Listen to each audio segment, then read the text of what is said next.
Hello, I am Mac for a day.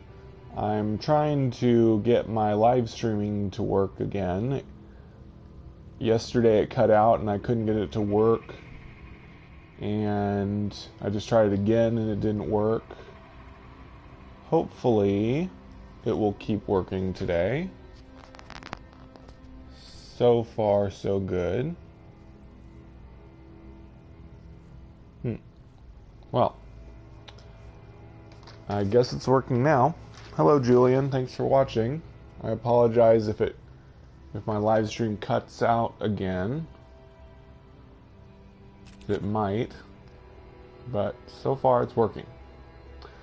Okay, so here is my survival mode base. My farm is growing. I just added a bunch of Gravitino balls. I realized it was going to take me a long time to get anything else planted, so I figured I'd just plant something easy and make some money off of it till I can replace it with something better. And I think it's time to go check and see if Nada and Polo are going to appear again. I think I'm getting Warp Reactor Tau next. That would be very nice to start going through the galaxy faster, so I don't feel like I'm wasting warp fuel only traveling 350 light years at a time.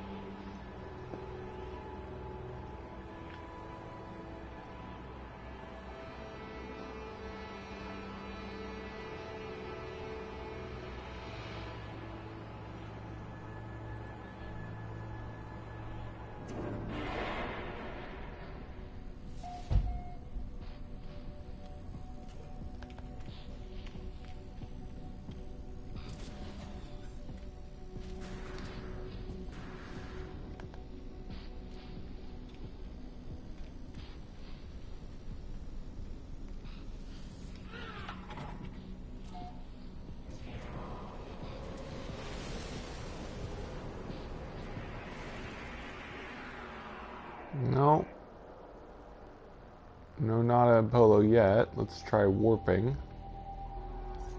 See where that gets us.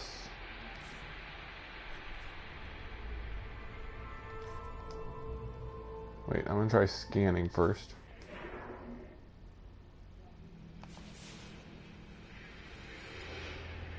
Nope. Okay.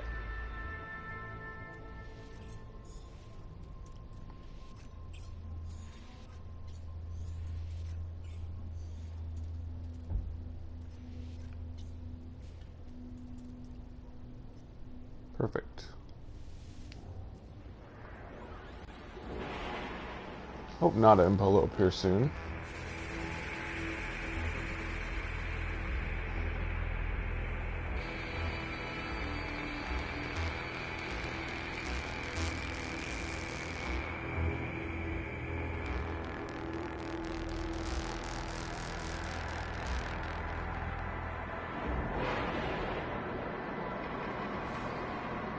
No. Oh well, I'll just continue warping till I run out of fuel.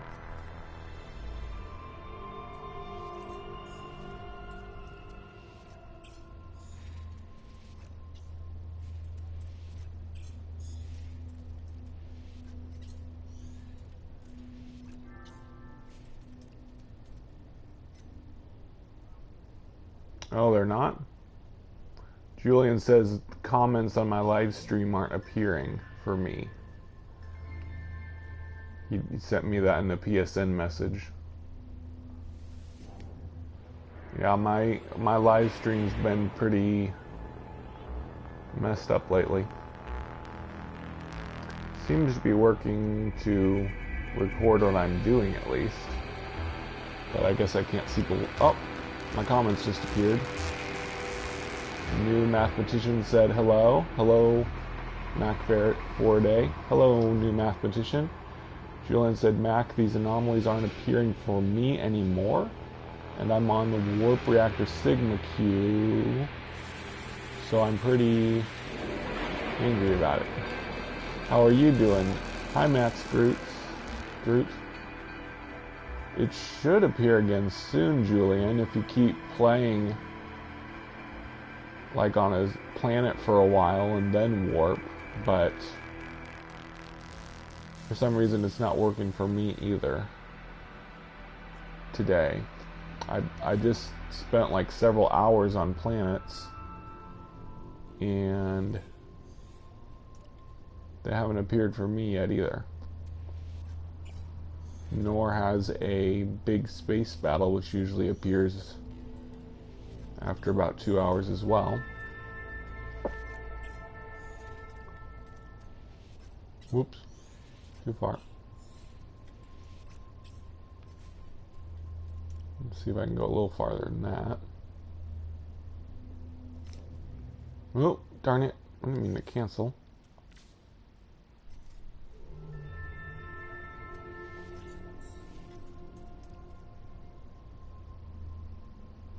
It would be the best guest troll if they've removed them.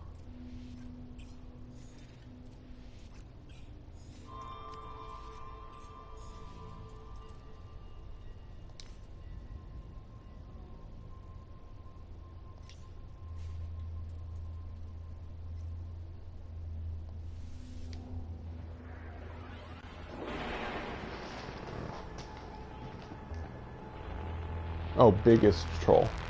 Well, they didn't do any kind of update, so I don't think they can change that code without an update to the game. It's not a fully online game, so all of the data for the game is contained. Oh, see, there they are. Just took a few more seconds for them to come. So don't give up. Not in Polar, still out there. You just have to remember time spent in the galactic map and loading screens like the warp screen don't count towards them appearing. So you got to kind of spend time on a planet for a while, and then eventually it'll be time for them to appear next time you warp.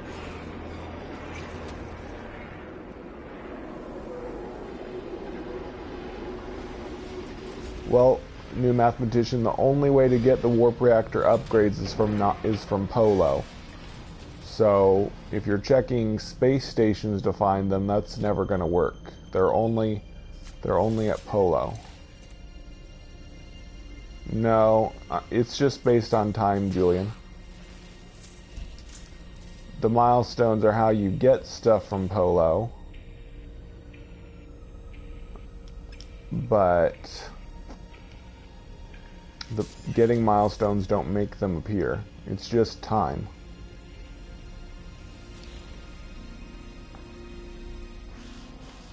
Tourist expects to be understood. Traveler yearns to understand.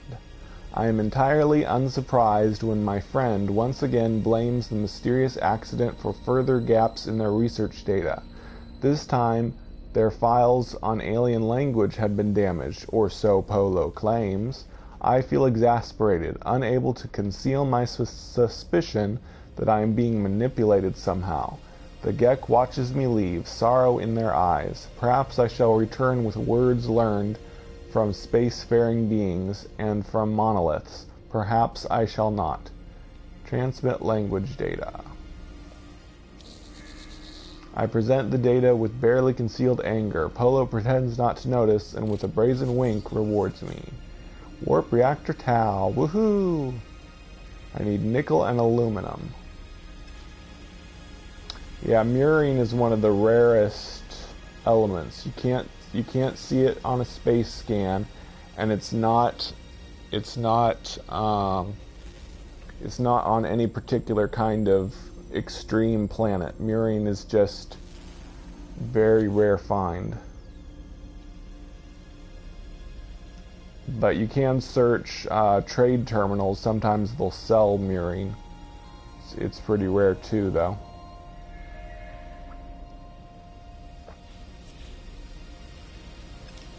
And I've never seen Omegon on a planet surface. Some people think that Omegon may still be on planet surfaces, but I've never ever been able to find it.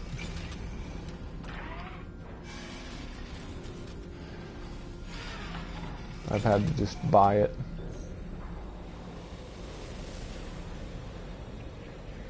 Okay, so I need nickel and aluminum and a couple dynamic resonators. So let's search this system for nickel and aluminum. There's nickel, so we'll go there first. Hopefully it's not a extreme planet.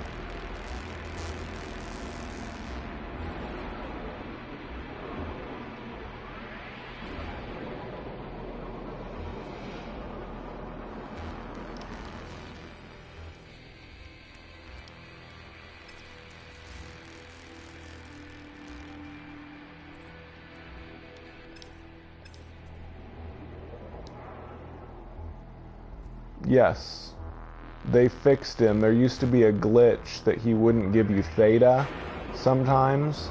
Like some people got the glitch, including me. Hi, Pikachu. And the final quest to get Warp Reactor Theta was glitched, and a lot of people weren't getting it. But recently they fixed it, so it should be working. Although somebody on Reddit reported a glitch where they didn't get the first quest and never got Atlas Pass version 1, but he got like all the quests after that one, which is kind of odd.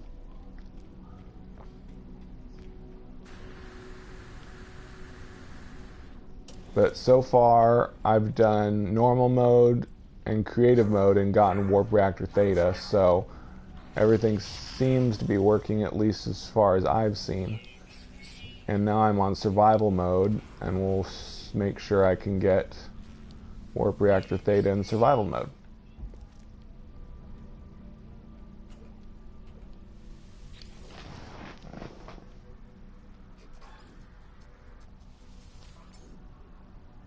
Ooh, shield boost Tau. I really want that.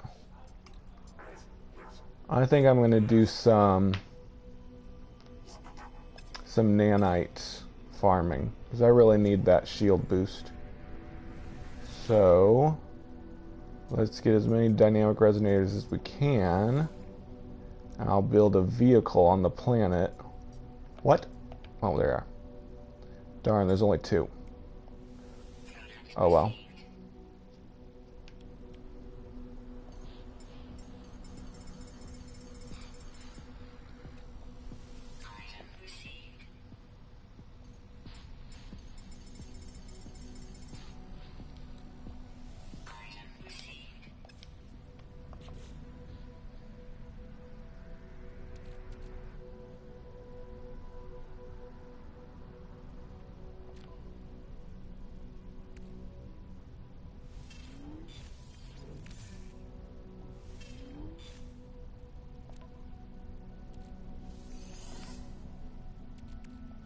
And I'll just need 100 antrium to make a vehicle.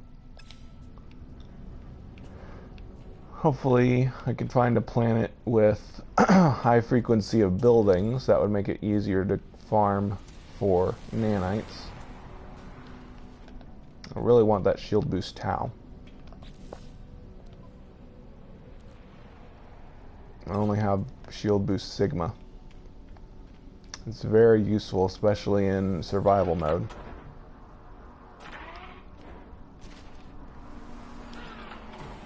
I think I'm about to get attacked by pirates. I think I'll fight them since I still need to finish the milestone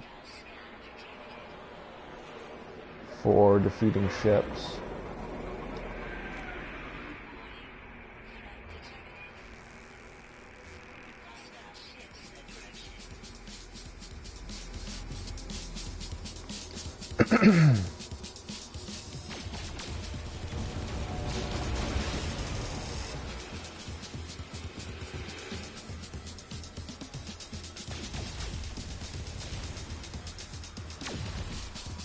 Why aren't the other ships helping me?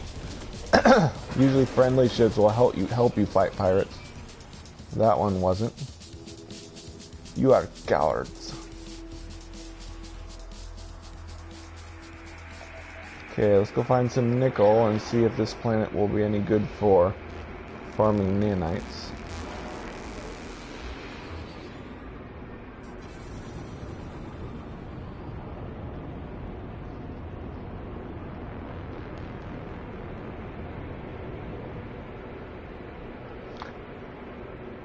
Julian says, if you have a freighter from a pirate attack, will you get a sale, or do you have to buy it for full price? No, you don't get any kind of discount for helping a freighter.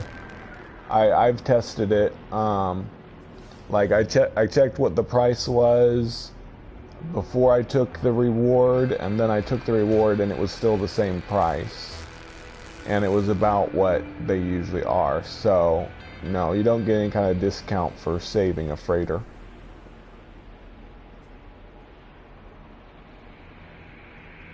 Well, new mathematician, it depends on where your base is. If your base is close to the galactic center, it takes a lot longer for us to get there. I can't remember where yours was. It really just depends on,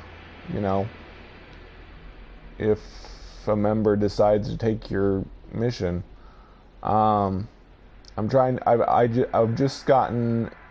We just got one more new member, and I'm working on getting a couple other people to join. So hopefully, as I get more members, more of the missions will be completed.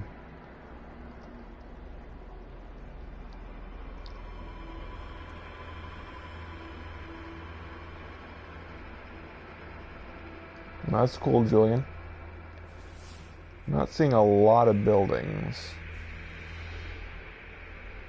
Anyway, I need to find nickel. I don't think this is a high frequency of buildings planet.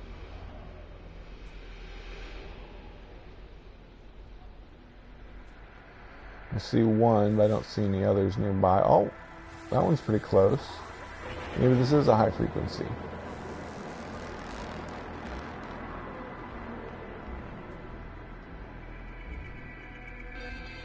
Ooh, a drop pod. I really need drop pods.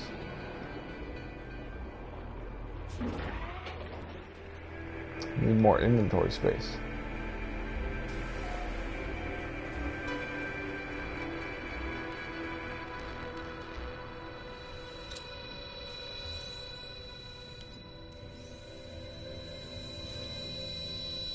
Yay, more Geknip.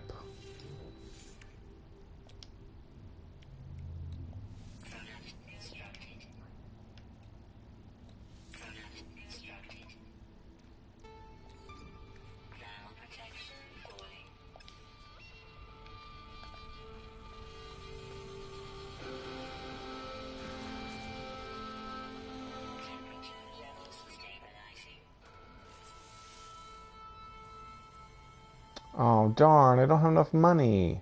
Phooey. Darn it. That's no good.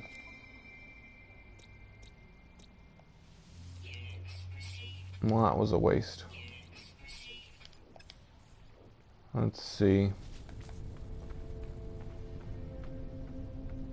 Why haven't I seen more nickel? Nickel is usually super common across planet surfaces.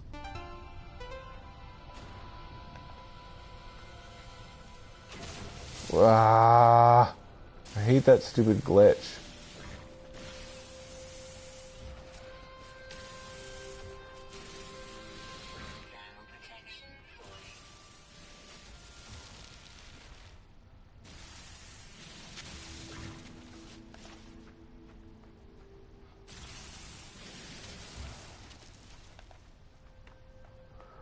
Glad my headache is finally going away. I've had a headache since I got up this morning, but it's finally starting to go away.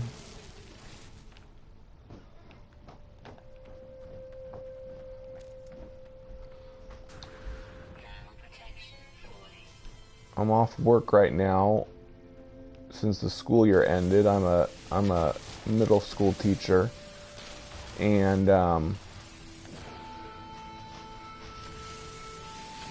sometimes I have migraines so bad when I come home from work that I can't do videos or anything, but I figured if I was off, since I'm going to be off for a few days before summer school starts, I thought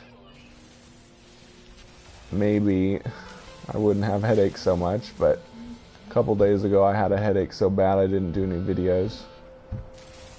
Now today I had a headache and I was afraid it was going to stay bad and I couldn't live stream.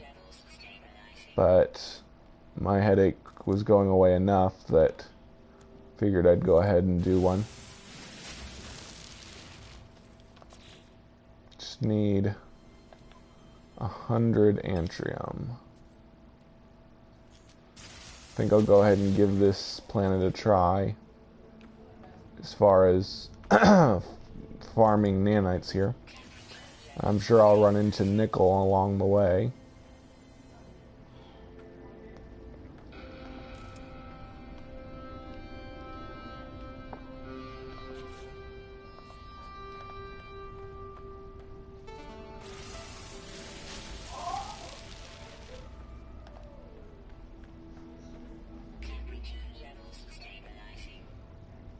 Julian says, is it worth it to build those red containers instead of having to create warp cell ingredients? Uh-oh. Darn it. I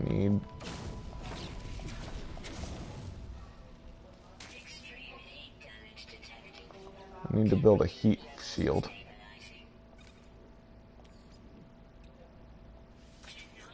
There we go.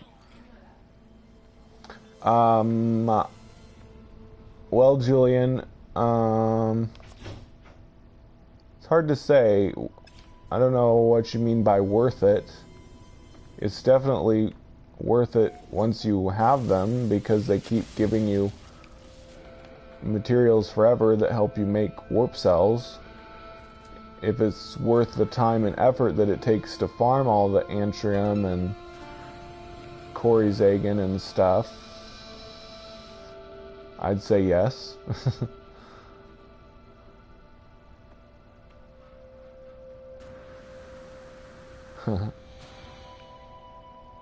Well, a few other teachers at my school, well, there's one guy that has a PlayStation 3, but he doesn't really play anymore. And then another guy told me that he also had a PlayStation 3, but his wife made him quit playing when they had their first child. So helps that I'm not romantically involved, I suppose. So I can keep gaming and don't have to worry about relationships and all that.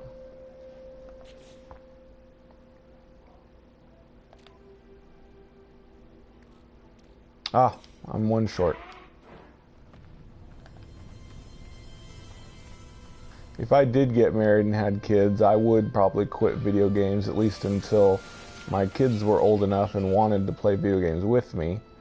But when they were real little, I would probably quit video games so that I could bond with them when they were real young.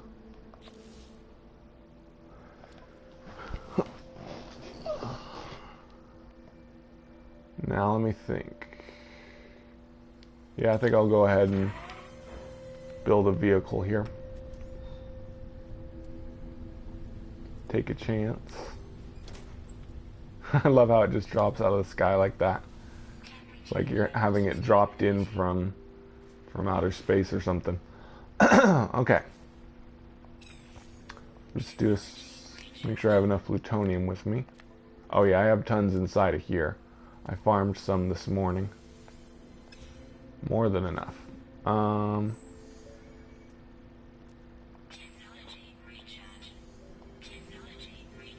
Okay, let's go to an abandoned building for some nanites.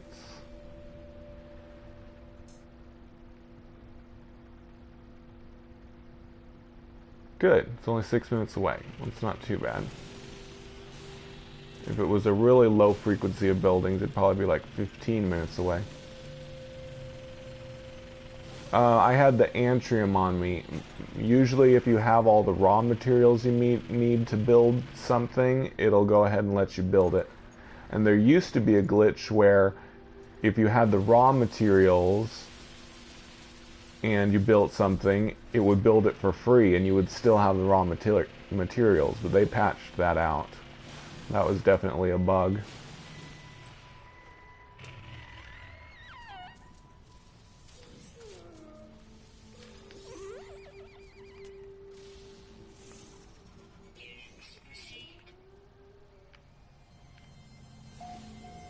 Be nice if I could discover all the creatures on a planet. That's one of the last things I'm gonna need for Warp Reactor Theta.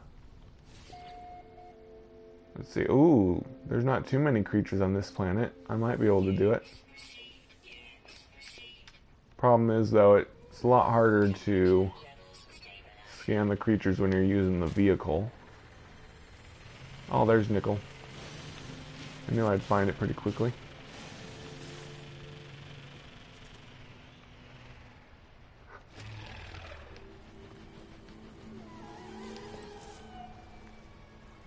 I like how you can get these.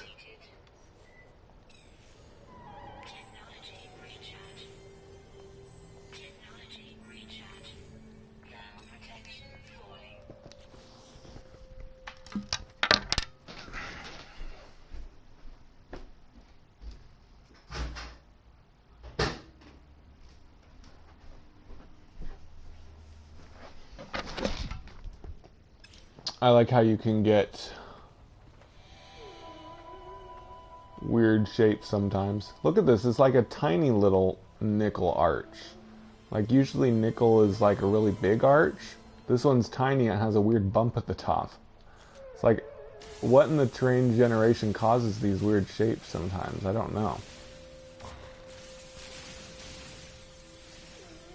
You'd think they'd be more uniform, like always being an arch shape. The same arch shape, but they don't. They vary a lot, which is kind of cool, obviously. Part of the whole uber noise generation that Sean Murray explained in his GDC talk. They use highly varied noise generation and create all kinds of different terrain shapes. But then you have these exact same floating islands that are all the exact same shape every time almost, which get kind of boring.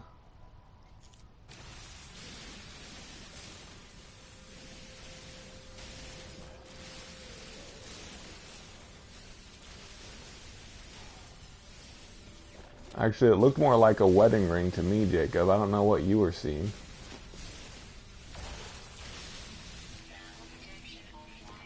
Whoops.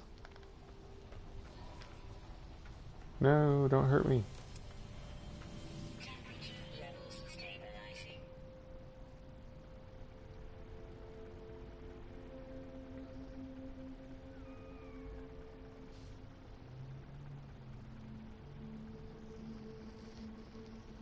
Well, I wish they would have planets with like that look like they're all broken up, like have tons of floating rocks all over the place. Like they would have like a whole field of floating rock area, like some kind of gravitational anomaly was occurring. Like we have these floating islands, but they're just sitting there by themselves. Imagine if like this whole mountain was broken apart and there was like this huge asteroid field of rocks floating all over, and you could jump on them and travel from rock to rock all the way up to the top. That would be so cool.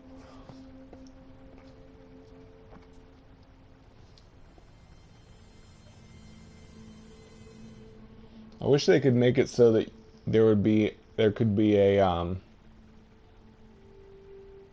home base on top of a floating island. That would be neat.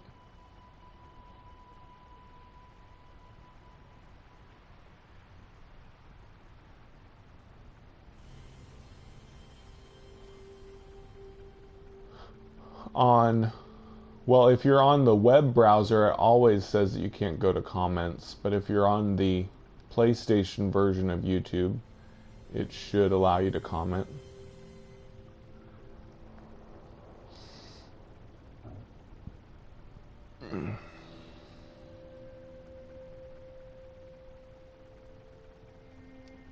Oh, there's a storm going on. And oh, I have a shielding shard. How nice.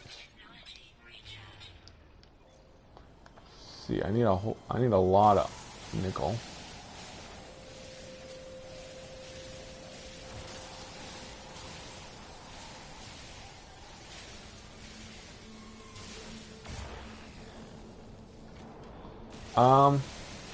I do wish they would make it so that there could be more players in the same star system and all of them be able to see all of each other's bases. And maybe they could make home bases closer together so that you can have kind of like a village of people's bases. But that could create problems with the game's memory, I guess.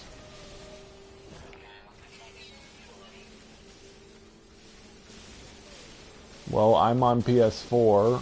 I've never had a gaming PC, so can't really form an opinion, can I?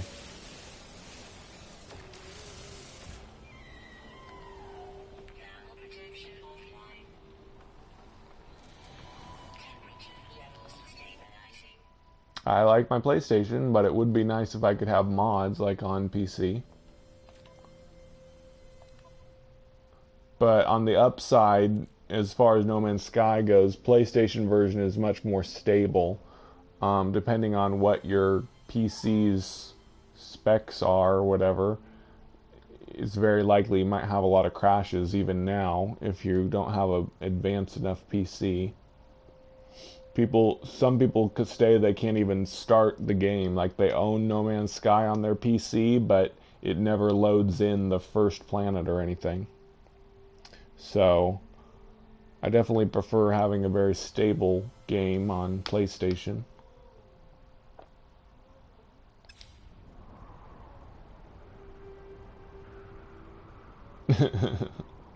Are you in middle school still? That's 6th, 7th, and 8th grade in America. Or at least parts of America. Some parts of America it's just 7th and 8th grade, and then 6th grade is still elementary school. Stupid storm, go away.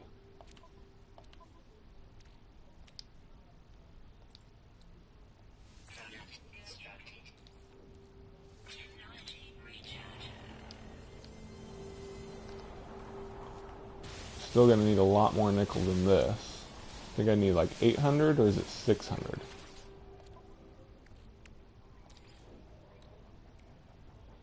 600, that's not too bad. But aluminum's gonna be more of a pain to find and collect. Nickel's super common on planet surfaces, but aluminum is one of the more rare ones. So once I find a planet with aluminum, it's gonna be a pain even to find a pile of it. But we'll get her done.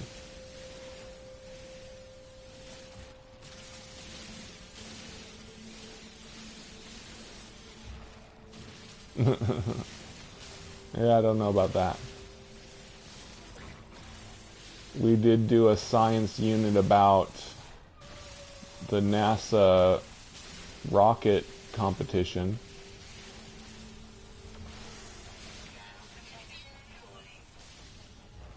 Which NASA apparently still has, even though they don't make shuttles anymore.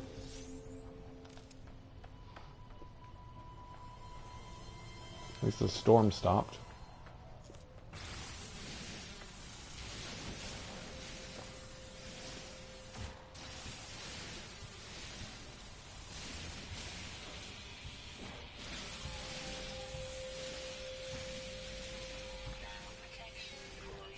I hope so. And I also hope that they can make it back alive.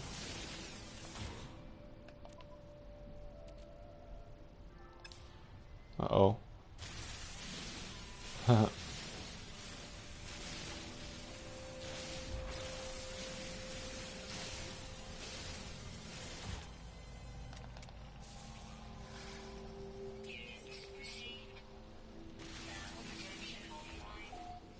I don't know what maths is.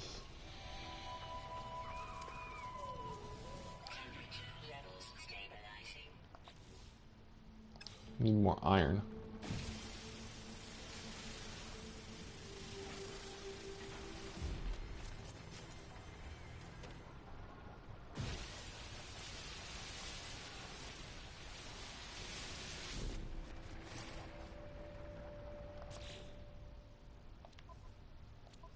Oh darn. Oh no. Don't tell me. Oh, I'm not going to be able to I'm not going to be able to use that iron. I'm going to have to get out of my exocraft to make things to build. Oh well, this goes faster anyway.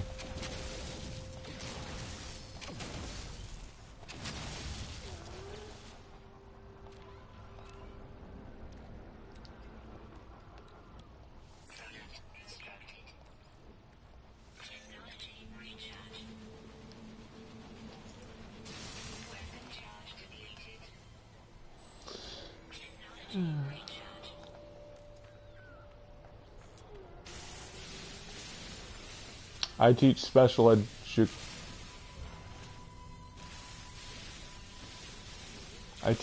education, so I teach all subjects. Although some of our students go to science and social studies in the gen ed classroom.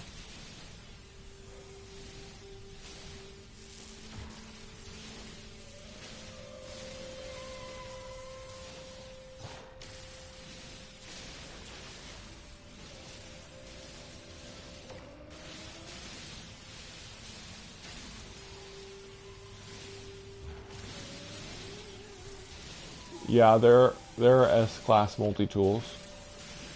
They're pretty rare. I don't think I've ever found one. No, I don't think I've ever found an S-class multi-tool. I've found S-class ships, of course.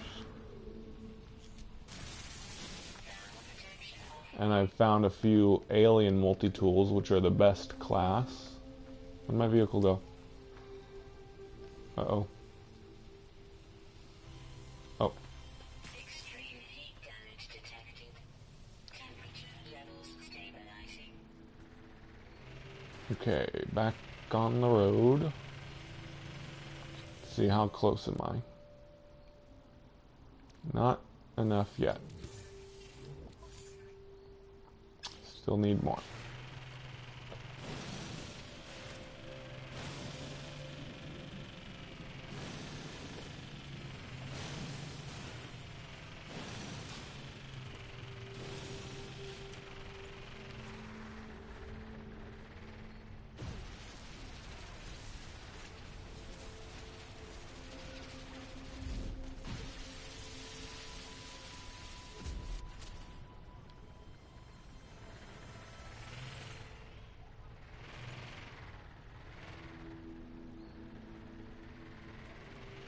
Yeah, I found two in creative, but I haven't found them anywhere else. Other people have though, so they're just super rare. Was that? Oh my gosh, those are venom sacs. I didn't know those were on this planet. Sac venom. If I destroy them, the sentinels will attack me.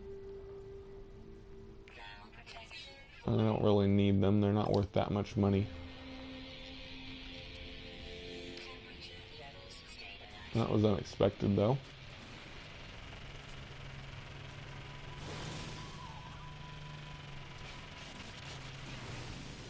Yeah, they hurt you if you step on them. There's something in the files that says death by herbal poison or something. And it might be what happens if you get killed by a sac venom, but I doubt if any player's ever been killed by a sac venom. That would be pretty dumb.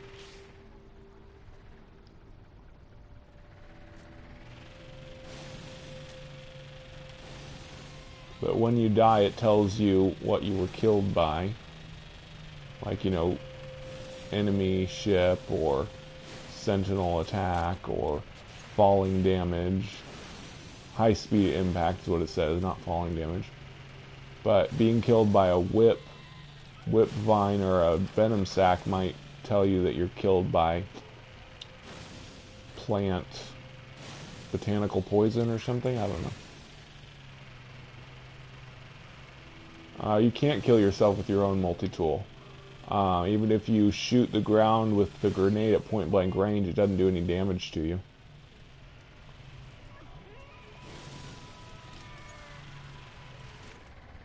it says you can.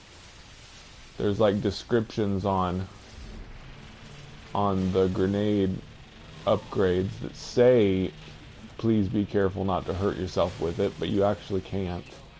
I've never been able to hurt myself with the grenade launcher.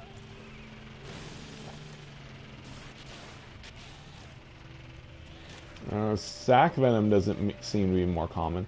Gravitino balls are always on extreme sentinel planets, so I think those were made more common. But sac venom, I hardly ever see it on planet surfaces, so... In fact, I think I remember seeing it more often before the Foundation update.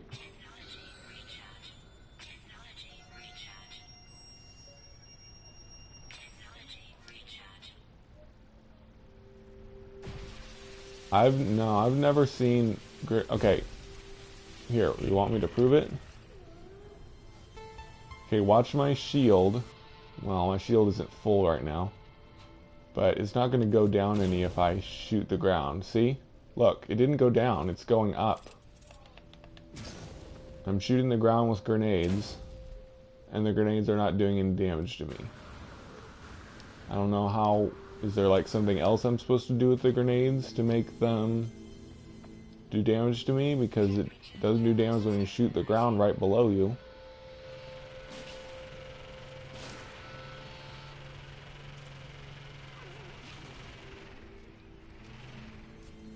Use the bolt caster? That doesn't even make sense. In the air? Are you talking about like the trick that where you melee and run at the same time? That can cause fall damage, but that's not anything that you were talking about.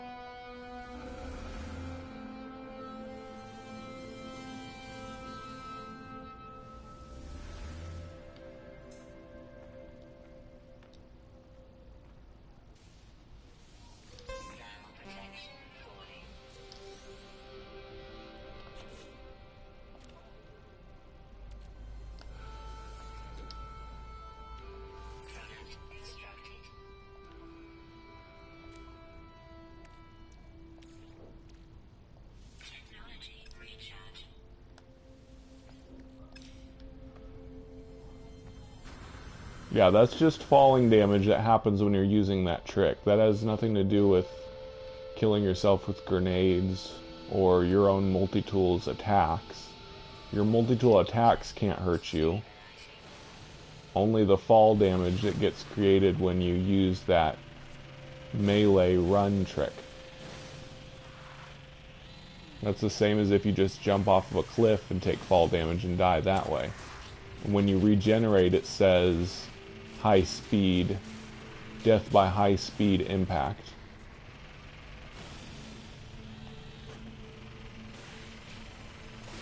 Yes, it's a glitch. It causes fall damage when you're in the air. It's because you're exploiting a glitch in order to travel faster.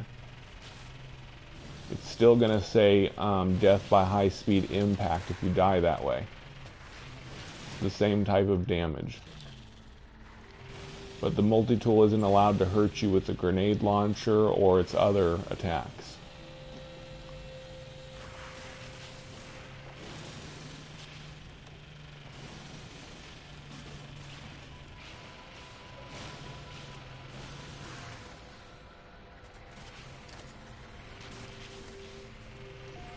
Okay, I'm done talking about this. You're not listening.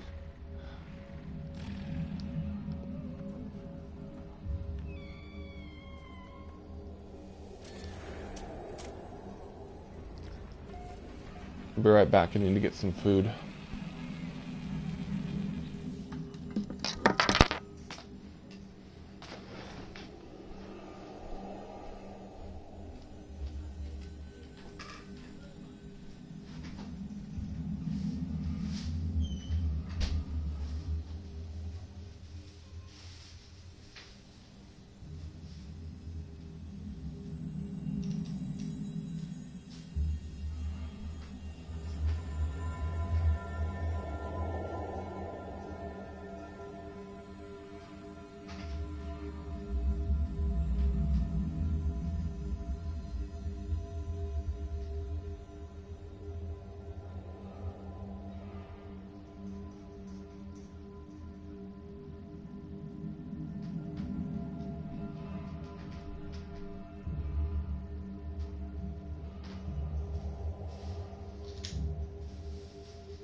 I'm back.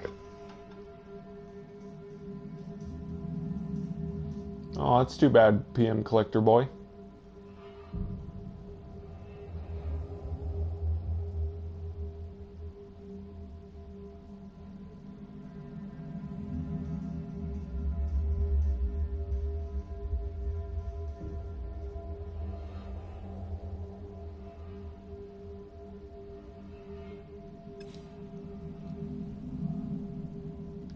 Oh, you keep crashing, Jacob?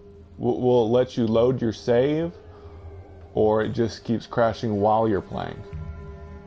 Because my save file got corrupted one time. And when I tried to load the game, it just crashed every time. So I had to start over.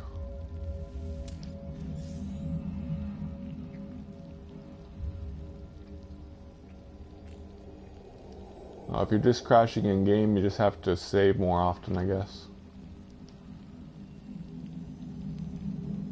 Yes, the terrain on planets can be improved. Sean Murray said so in his recent GDC talk, and they changed the terrain in the Foundation update and way back on the Day 1 patch. So they can change the terrain generation anytime they want. I think they're going to in the next update.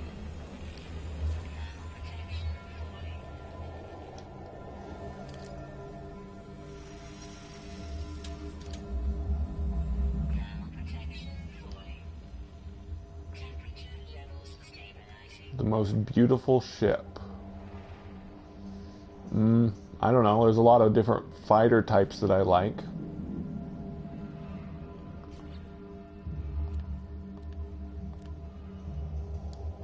Okay, I really need to find more nickel. Wait a second. I never did this actual thing.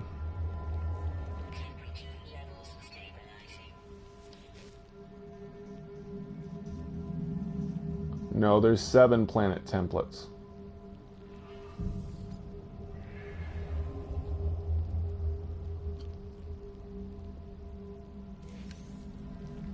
I hope they'll make lava.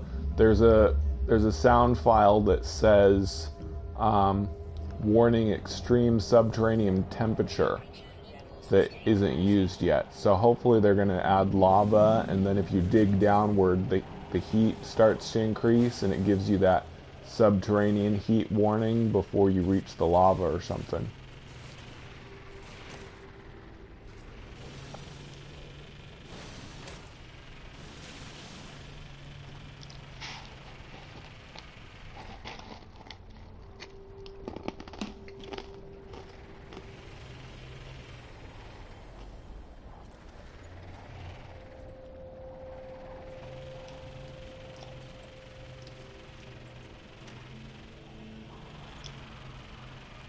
There's more nickel.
Yeah, I think they should add ice too. Protection falling. Temperature levels stabilizing.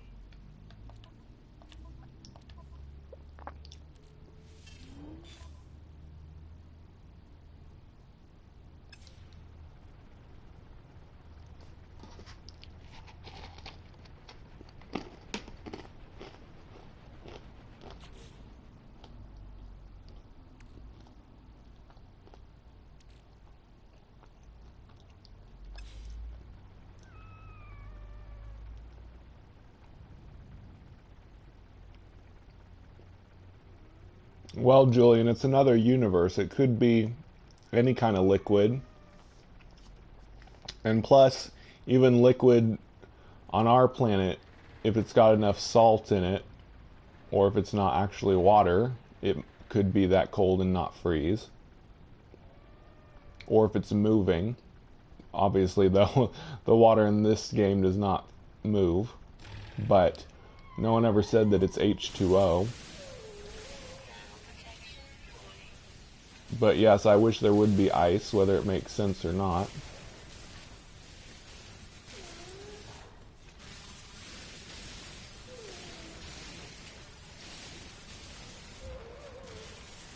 Yep, I agree, new math.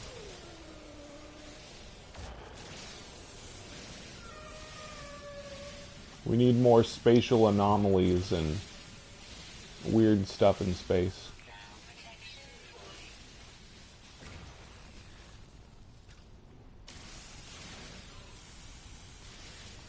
Maybe black holes that actually destroy things, not just basically wormholes.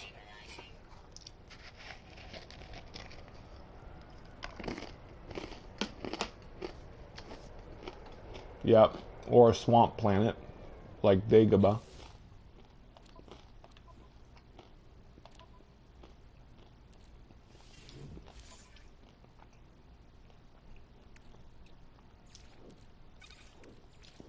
Just need a little bit more nickel. Weapon charge depleted. Technology recharge. Technology recharge. Technology recharge. Uh-oh. I'm out of thamium. I shouldn't have used it all. Oh well, I got a vehicle. I really need to get more nanite clusters though. I really want to get that one thing. The, what was it called? Oh good, I think I just need 50 more.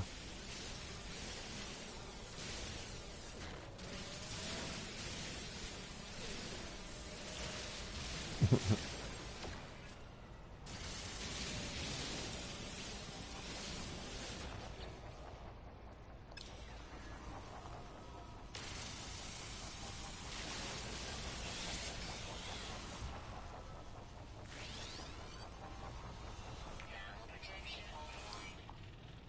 Temperature levels stabilizing.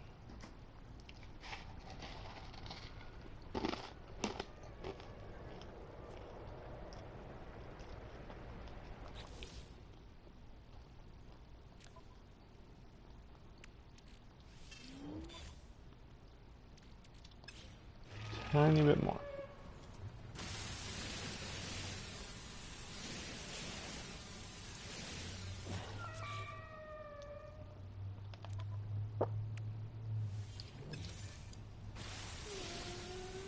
Protection offline. Yeah. Temperature levels stabilizing. There we go. 600 nickel. Now I just need aluminum. I'll have to go to a different planet. But I also want more nanites.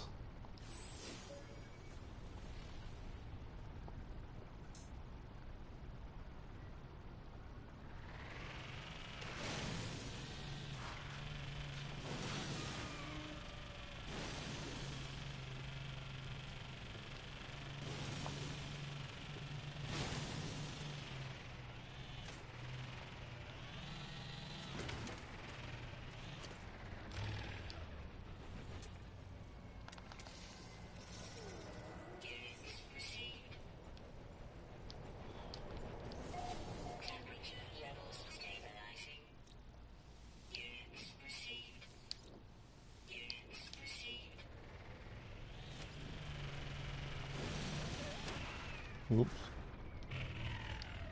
Just killed something, I think.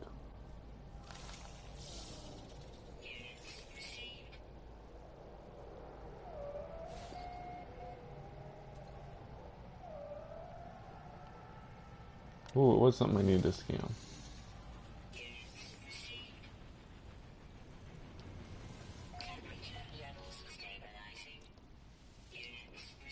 Three more creatures to scan.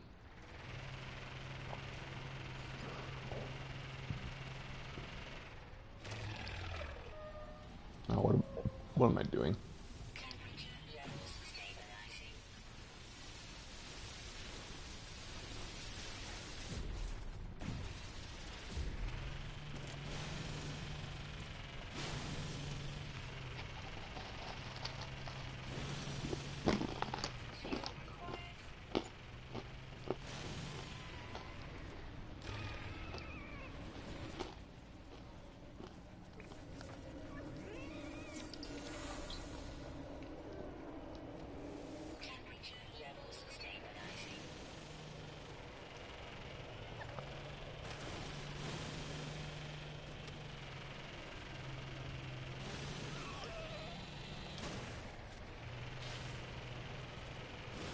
Yep. We might have to work out where you're going to go. I guess you could just have you go to the hub. Once you reach the hub on PC, you can join. And then you can visit the PC missions that we have. Unfortunately, PC and PlayStation 4 are... Ooh, there's one of the creatures I'm missing. PC and PlayStation 4 are completely separate universes. So, nothing that's been named in PlayStation 4 will be on PC. So you'll only be able to visit stars that are PC missions.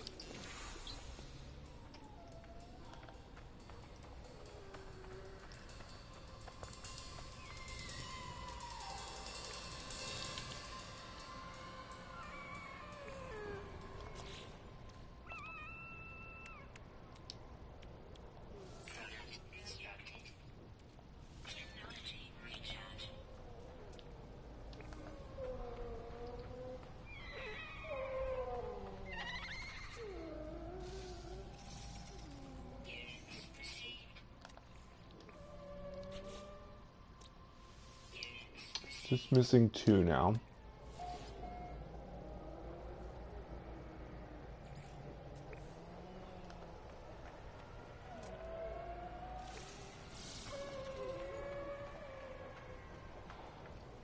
What's the...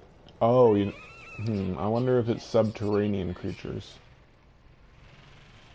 I think they're usually... Ooh, I need titanium.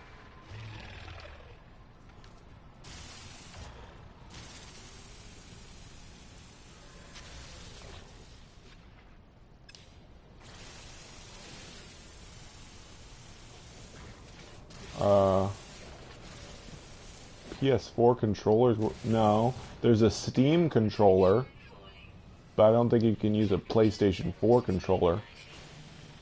If you're playing on Steam, you've got to get a Steam controller, I think.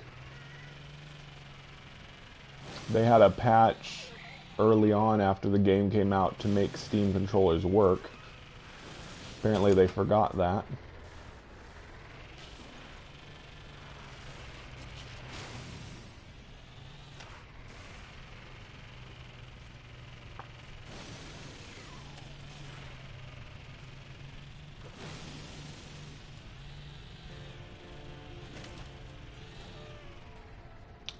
No, that's not how it works, Massive. If you go through Euclid Center, you'll never be able to come back. Unless you're talking about... Wait. Are you just saying going past it, or going through it? You definitely don't want to click on the center and go through it to Hilbert Dimension. Then you'll never be able to come back. But, if you're saying that based on the map... No, don't do that. What you want to do is use a black hole, and a black hole can get you to the opposite side of the galaxy. You'll be wasting a lot of time if you go straight through the galaxy. Just use a black hole, and a black hole will take you on a circle around the galaxy. If you go to the Pilgrim Star app, there's a button that says draw black hole ring. That will show you all the possible places you can go if you use a black hole. And if you use a black hole, it will take you to any point around that ring that goes around the galaxy. So you can actually get to the opposite side of the galaxy. Just trust me, using a black hole is the best way to go to get to the opposite side of the galaxy.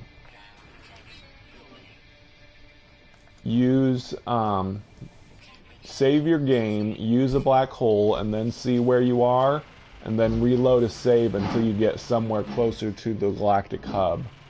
Don't go towards the center, because that'll actually make it a lot harder.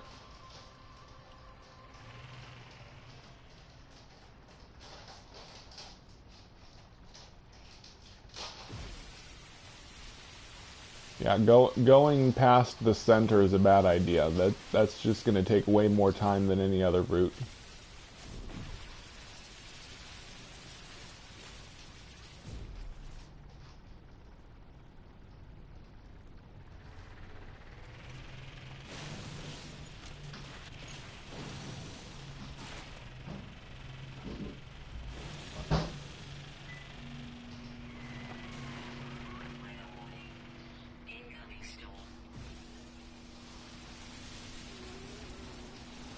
Wish I could scan creatures from inside my vehicle.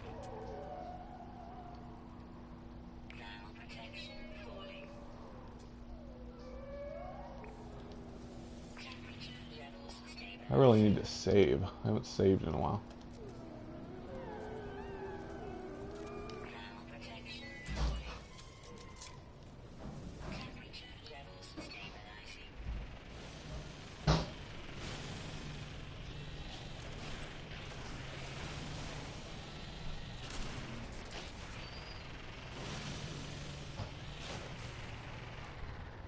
Whoops.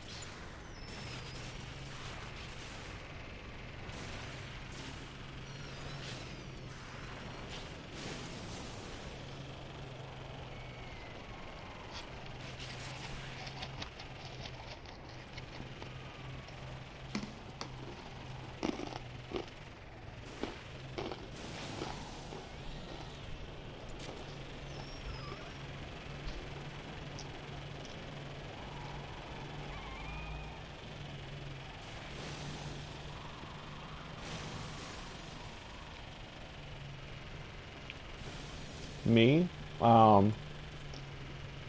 variety, planet variety. Like someone was complaining about, there's only 7 types of planets.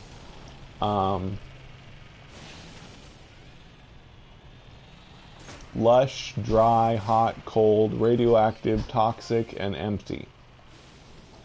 They really need to add like dark planets, sand planets, lava planets, swamp planets, ice planets, crystal planets, any other new type of planet they can think of. We need more variety in the game. And then more creatures. And of course, different types of plants will come with new types of planets. New types of buildings. Just new types of everything. There's just not enough variety in this game.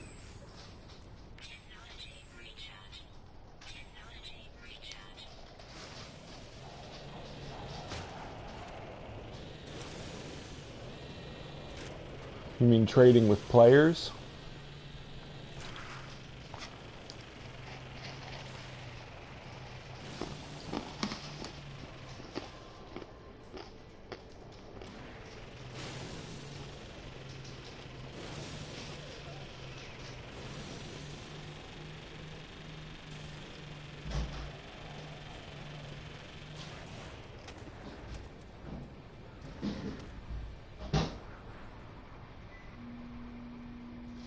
I thought I used one of these earlier.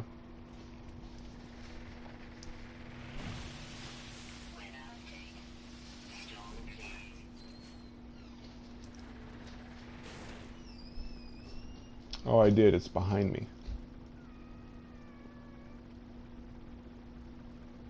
Yeah, whatever.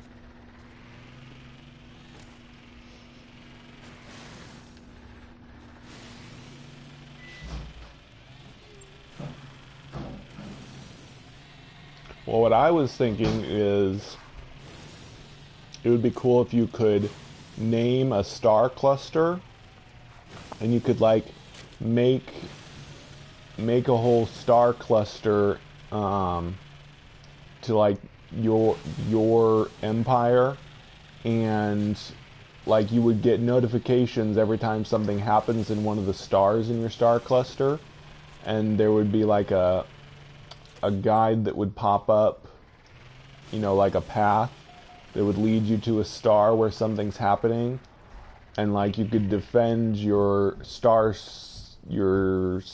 cluster, defend one of the stars from invaders or something.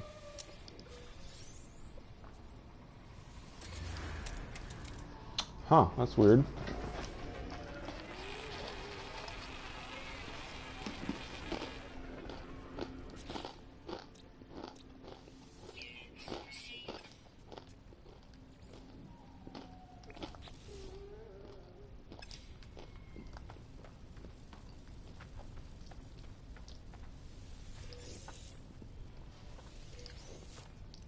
Yep.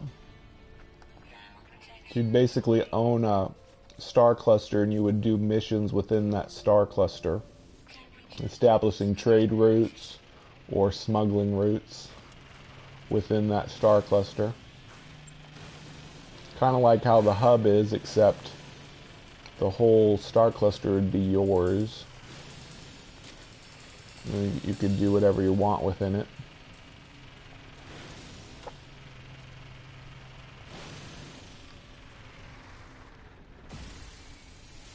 Good, I need more Thamian. I had my laser on when I exited, so it's still going.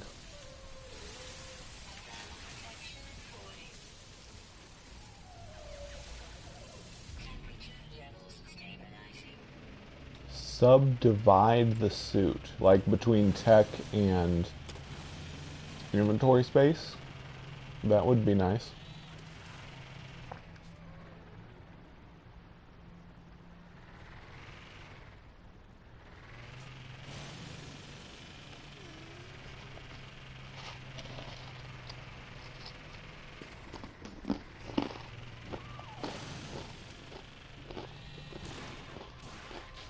Can you stream to multiple platforms on PS4? I'm not sure what you mean.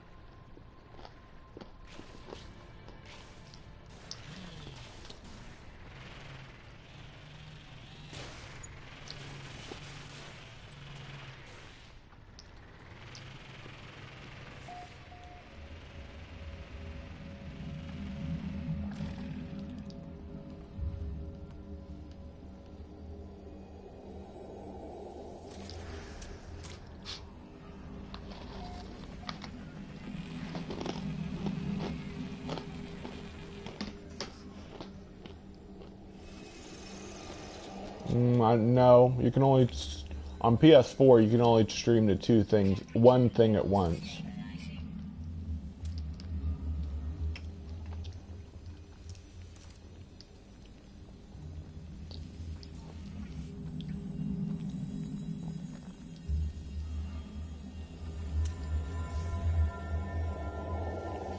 Hi, Wolf Fang.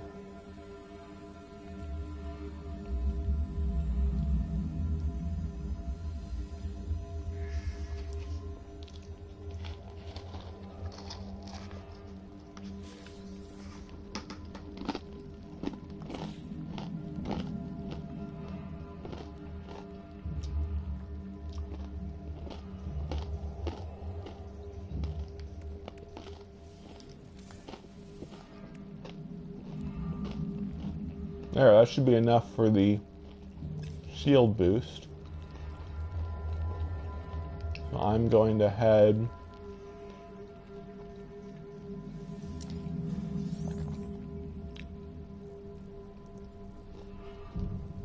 Oh, that's an interesting idea. Well, there are a lot of games that do that. Categorize different items into different inventory spaces.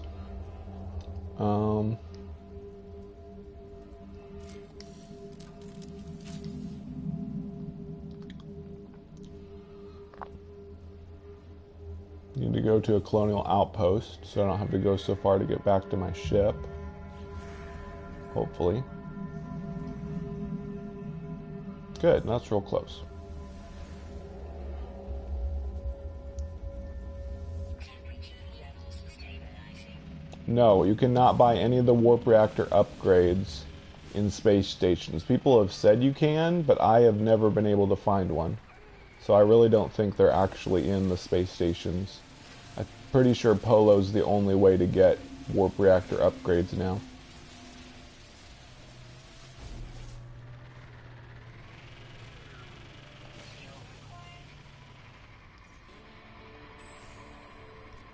I would like some screenshot proof if that's actually possible. Recharge.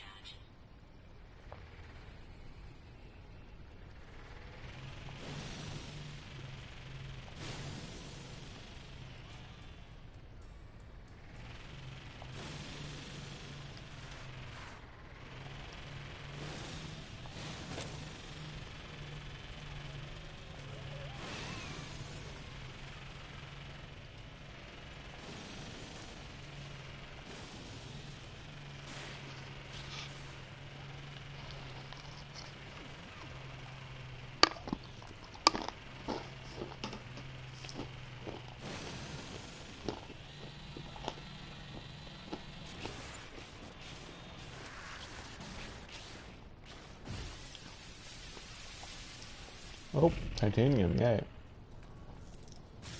I'll be able to make jetpack upgrade now that I have enough titanium. And this, my friends, is the super rare green crystals. They used to be super common. Like, you could go into caves and farm tons of green crystals, but now they're super duper rare. Oh, aluminum. That's the other element I need. I'm gonna have to go to a planet that has a lot of it, though.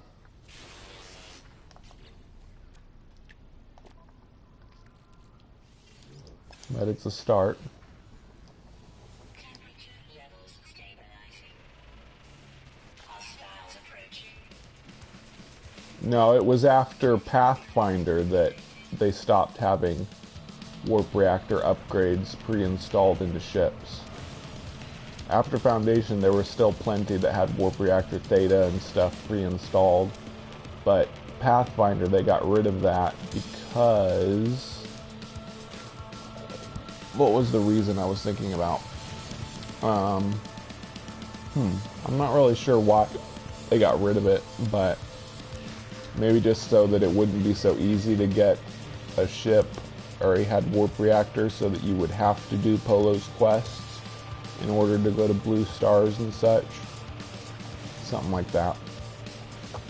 It's just to extend the life of the game, which actually a lot about the Pathfinder update was aimed at that, aimed at extending the life of the game, because such as the nanite cluster system, before it was really easy to get all of the blueprints because you got a whole blueprint every time you clicked on a device, but now you just get a few nanites, which you have to collect a whole bunch of to get a new blueprint. So that makes it a lot longer. You have to play the game a lot longer in order to complete the collection.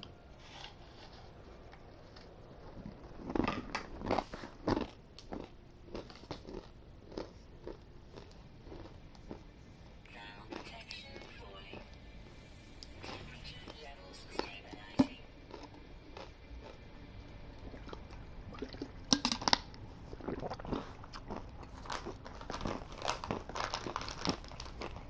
Sorry, I'm diabetic and my blood sugar is getting low, so I'm gonna have to eat more so that I don't pass out and die.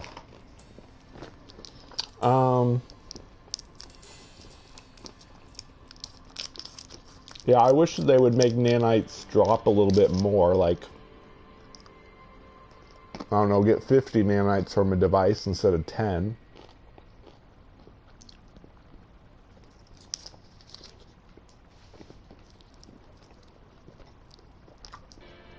I get bored of No Man's Sky daily.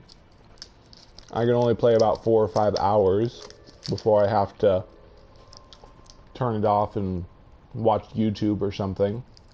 But I play again every day. Every day I'm renewed with more fervor to play No Man's Sky. But I can't play it constantly for like 10 hours or something. And play style, I used to like making money, but I'm getting kind of sick of that. But I'm having to make money right now for survival mode.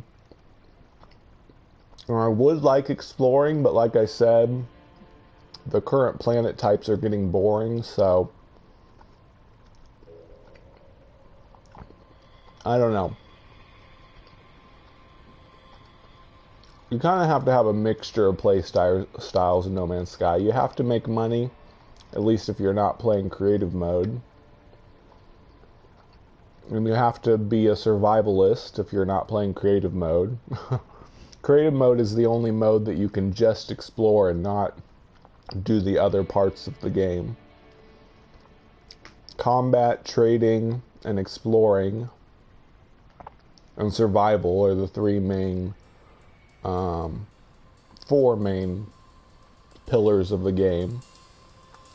And you kind of have to do all of them except in creative mode. Creative mode's the only one that you can just explore and nothing else.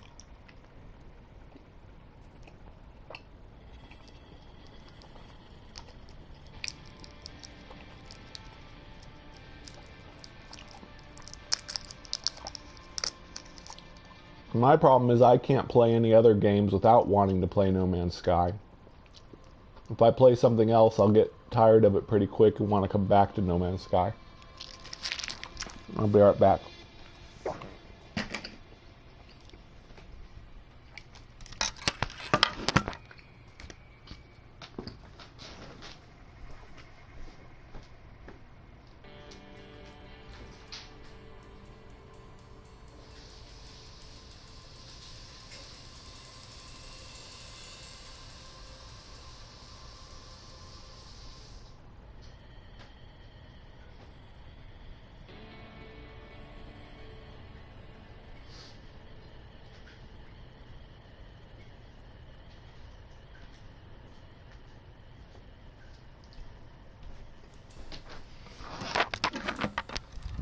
There are a couple or 3 games coming out in this summer that I'm going to play while I wait for the next No Man's Sky update, but I'll probably play No Man's Sky off and on while I'm messing around with those games.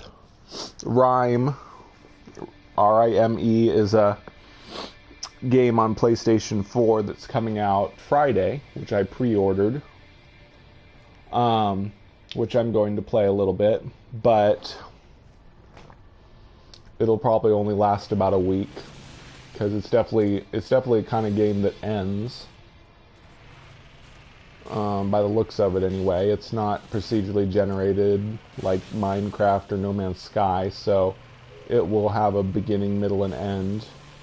So I'll get finished with it probably within a week. I doubt it's gonna have...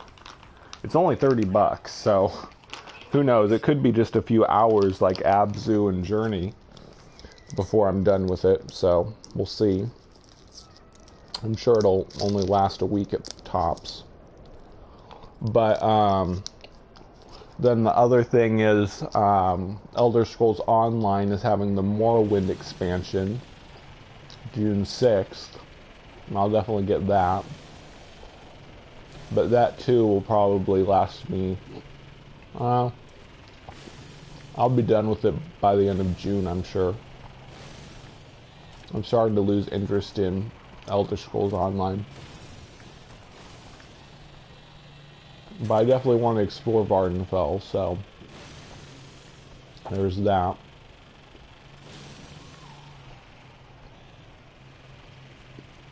And then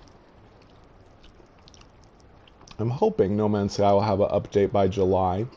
But then in July, Yonder the Cloudcatcher Chronicles is coming out, so I'm going to mess around with that. Yep, they did a lot of planet variety with Foundation. Well, they changed terrain shapes in Foundation and added more resources. No, it's no problem, Massive. I like having things to talk about. Yeah, they changed terrain shapes and added all of the new plant resources: Temerium, Spidonium, Fervidium, Corizagon.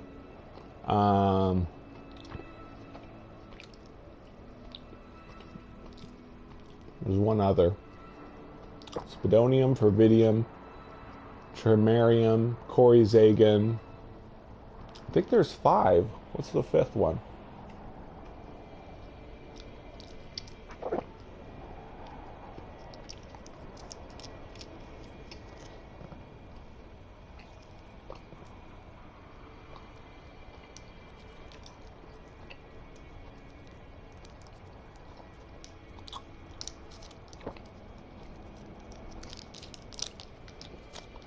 Oh, Candensium, that's it.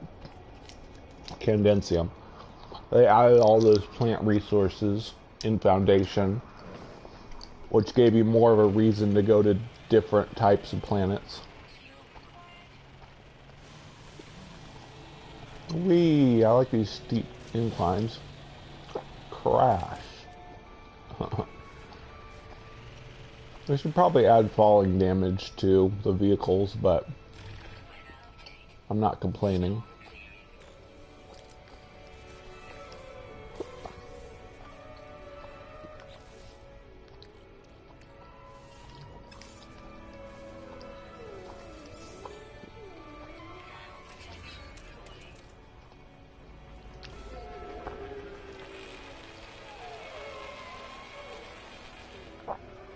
Yeah, stars are essentially just painting on the wall right now. No Man's Sky uses skyboxes, even though Sean Murray said it wouldn't. You can't leave a star system manually. You have to warp out of it. And the stars just move around the outside of the skybox. That was kind of a big point of contention people had with the game. Whoa, what the heck? I'm not doing damage to the... That's no good. I have to use grenades, I guess. Why isn't my pulse spitter working on the door? Or is it just doing a tiny amount of damage?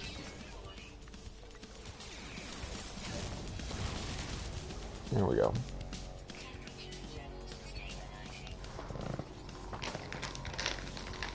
I think they should stop making it so that going inside of a building makes the sentinels leave. It's just too easy with these things to break down the door and then walk inside the building and then the sentinels leave you alone. Yeah, Alice passes are kind of useful. Especially version 3. You can get a lot of treasure rooms, I call them. Treasure rooms have green boxes. You can get, treasure items out of to sell. But there's also the useless hydroponic rooms that just give you carbon. But the treasure rooms are definitely worth it to make money.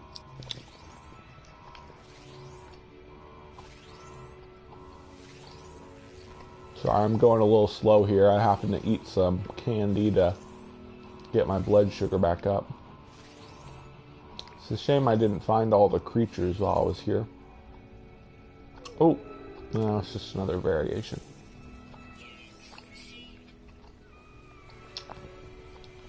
Yeah, I wish they would have meteor showers in this game too. Even if they just burnt up in the atmosphere, it'd be cool if you could watch meteors falling in the sky. You know, like shooting stars, as we call them sometimes.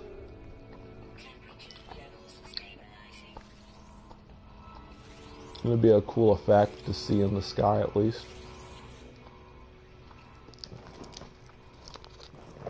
Well, one thing in the vehicle quest that I think is really cool,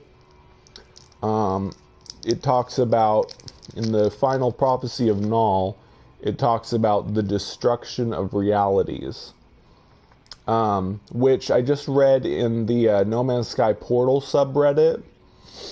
That's a group that likes to investigate all kinds of stuff in the game to try and figure out the portals that don't work right now.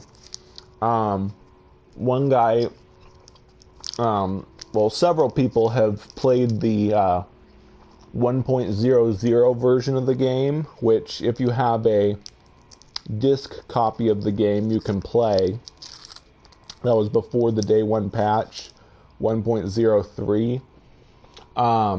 And back then, the Atlas said different things. The Atlas path was never ending, and you could do it over and over.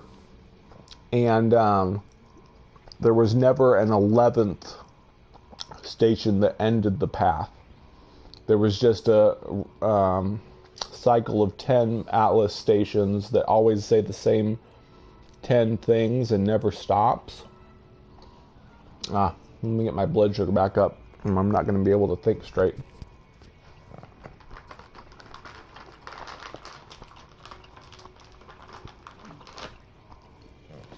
And one of the things that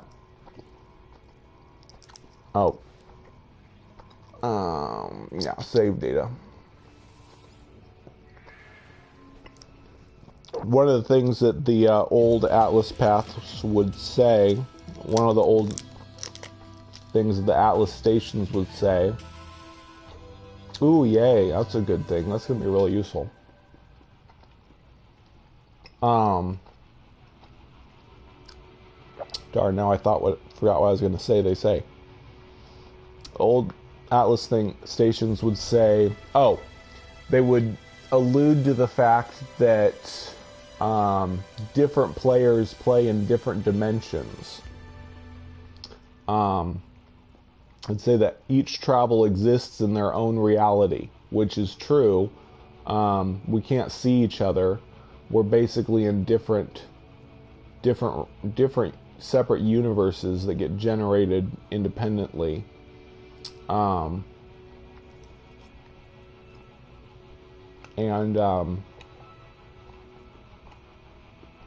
Right now we can basically communicate with communication stations that travel through subspace. No Man's Sky themselves called communication stations subspace messages. So basically, we exist in different dimensions, but we can communicate to each other through the dimensions. And our bases can be shared between dimensions, but we can't actually see each other still.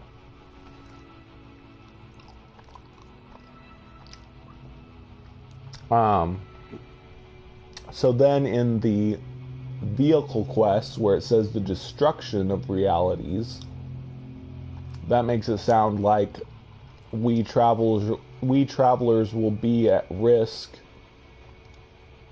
Like our realities could be destroyed. Like something is going to start to try to destroy the realities of the travelers, the different parallel universes that we generate and live in. So who knows?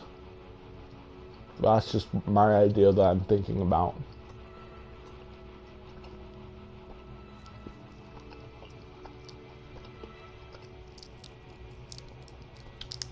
But we'll find out in the next update what the destruction of the realities is all about.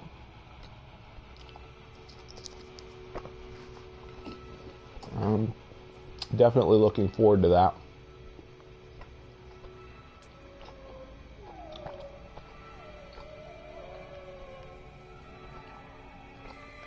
Let's see, are there any cave entrances? I'd like to try for the subterranean species if they're on this planet.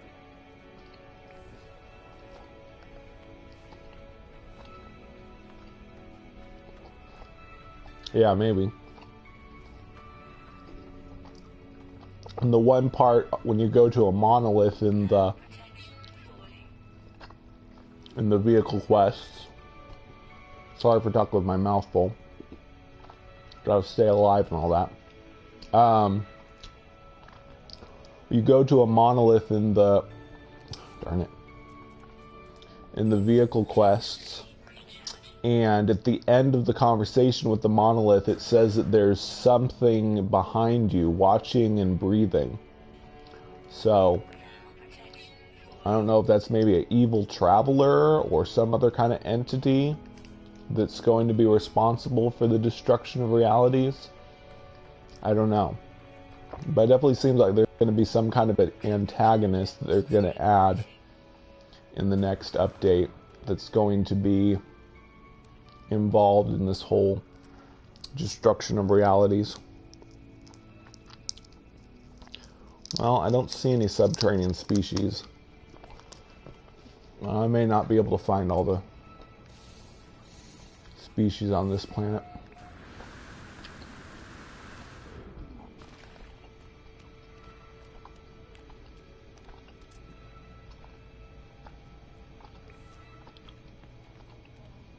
Maybe.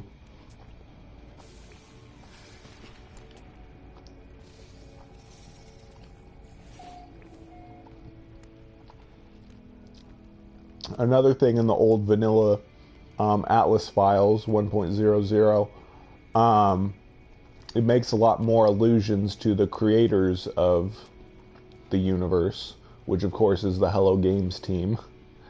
It actually says, the Atlas actually says to you, you are of the same species that created me, or created the universe. So that's like really making a reference to the fact that this universe, this simulation, was created by humans, and that we're just other members of that species enjoying it. It actually says they created this universe for your enjoyment, which I know it's kind of dumb because obviously that's exactly what they did. Hello Games created this game for us to enjoy, to be a form of entertainment for us. And it's kind of good that they patched that out, because it's just so, I don't know what the word for it is, but it's just so blatantly obvious. Of course this game was made as a form of entertainment. It doesn't need to tell us that that's what it is. I mean, there's no other game that does that, that like looks at the screen and said, we are a video game. We were created to be a form of entertainment for you. I mean, why would a video game creator do that? It kind of breaks immersion, you know?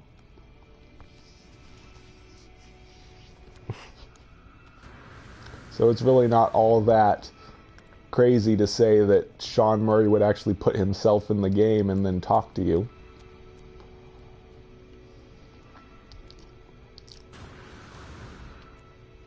Yeah, I hope that we do get some kind of antagonist.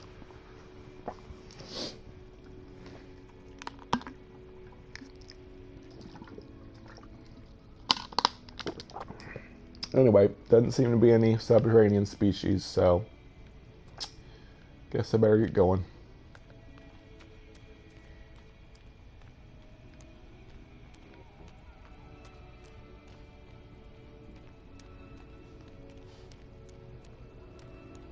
Wait a second. Oh, that's not my ship. That's the Geo Bay. Where's my ship? Or... oh, I haven't called my ship yet. That's my vehicle down there. Or it could be the ghost of other travelers, like in the abandoned buildings. The abandoned building lore keeps making references to other travelers that have died one way or another. Ooh, wouldn't it be cool if it was at the end of the abandoned building lore tells about a traveler that heard a message from himself, and then he followed it, but he didn't know it was himself sending a message to himself. And so he gets there, and it's a star system where the star is collapsing and time and space are starting to warp, and so he gets trapped there and ends up sending the message to himself, trying to warn himself not to come, but actually ends up making himself come there. Which is actually a fairly common sci-fi cliche, being trapped in a time warp and then sending a message to yourself through time. But wouldn't it be cool, though, if that was the antagonist? It was like the spirit of another traveler that was trapped in some type of a dimensional warp. And so they are like, I don't know, trying to destroy reality so that they can set themselves free from it or something. I don't know. It would make for a good story, I suppose. Where's my vehicle?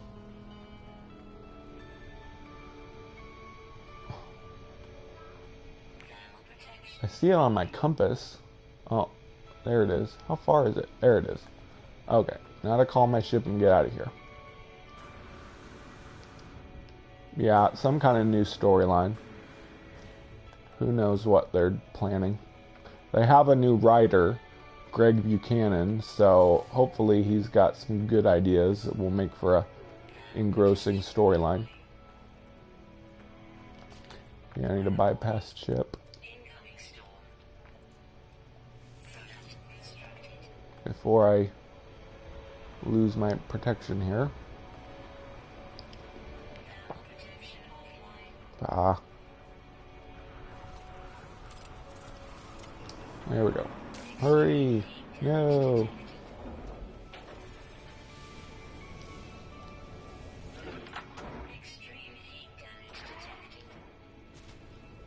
There we go.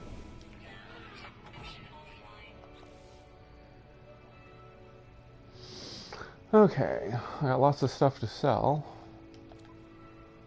I thought I got 2 get knip while I was here. Oh well.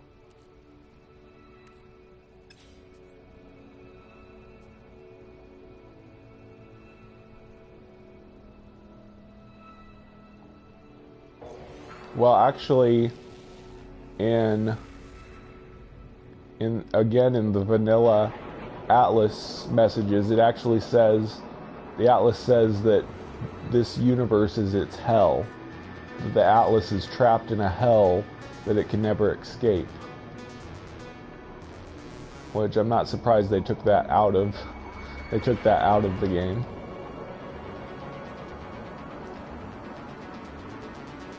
Could be something that they're planning to play off of, though. I mean, right now the Atlas just seems like an unemotional being, but it would be interesting if it had the desire to be free of the simulation. Man, I have so much junk, but oh well, let's go sell some stuff.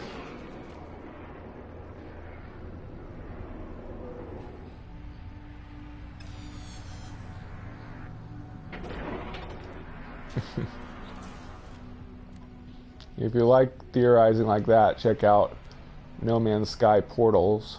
They do all kinds of theories of theory crafting about the game. Okay, sell these, sell this.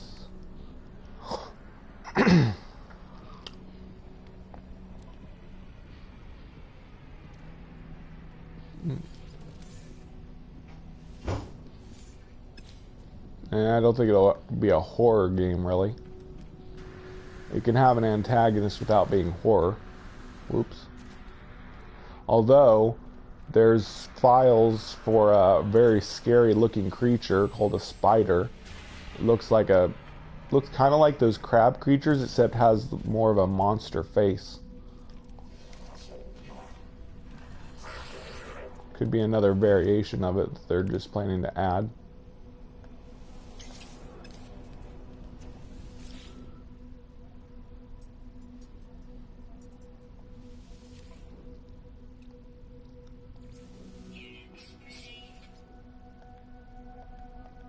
Oh yeah.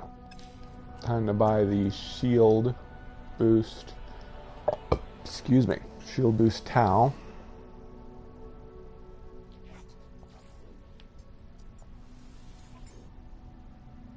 Yay.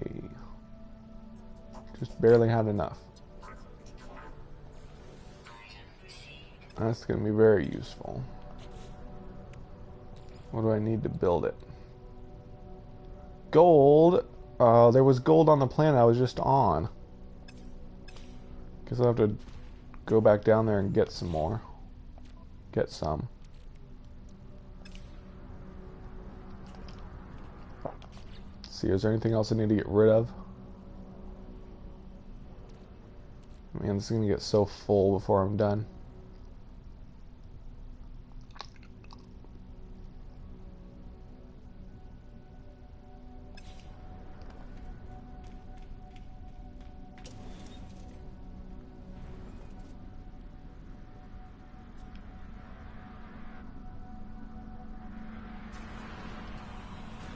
Yeah, I don't know if they would do that new math.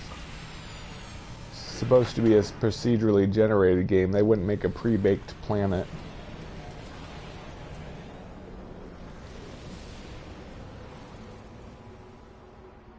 No, aquaspheres are super rare, but you can find them for sale at trade terminals sometimes.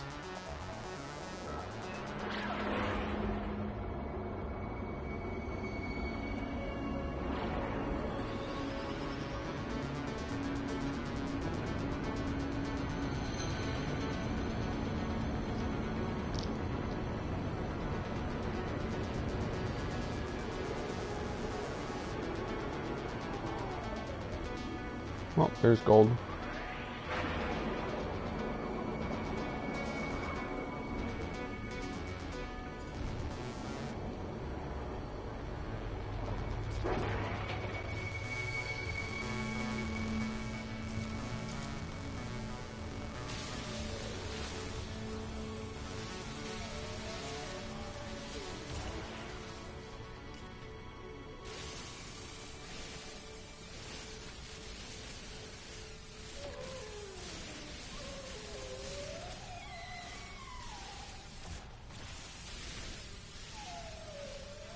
Yeah, I heard you say that. I don't know if they're going to do that or not.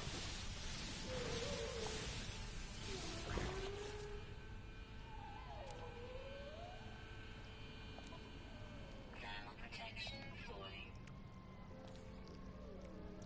Yay. Technology installed.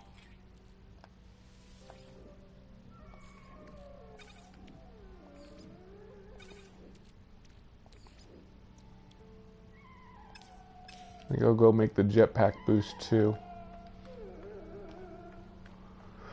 Maybe I'll deposit this nickel until I have the aluminum for it.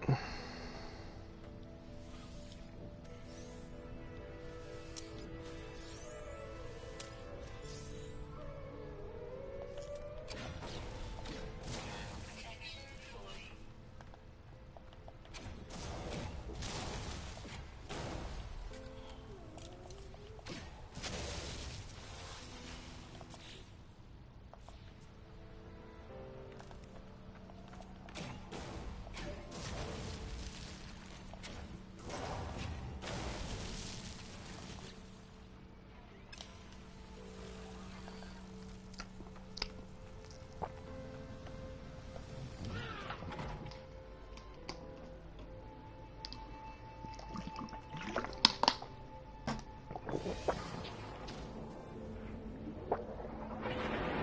We don't know. We have some clues that I've been talking about, different files in the game, and things that were said in the game in the new content, Pathfinder quests and all that, but we have no solid evidence of what they're doing exactly. We just have to wait and see.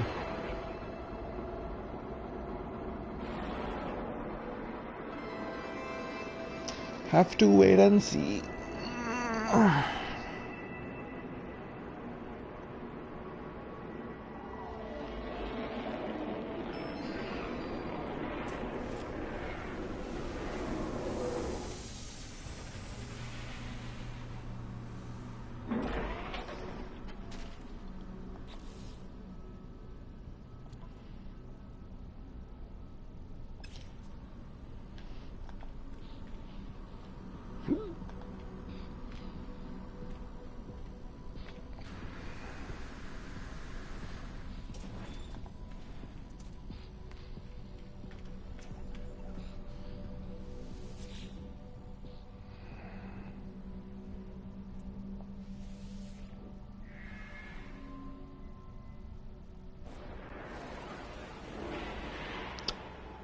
They're going off of old sci-fi book covers that had brightly colored space in it. They said they wanted it to be a kind of a bright, happy kind of future instead of a dark dystopian sci-fi like so many other games these days.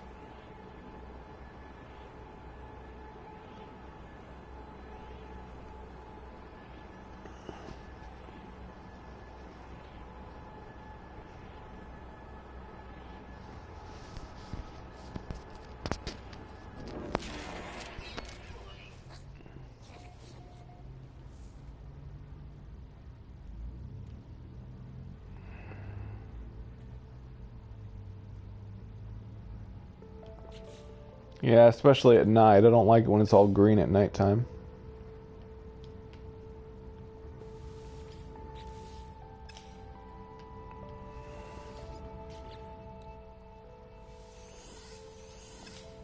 Okay, let's make my jetpack upgrade. Technology installed.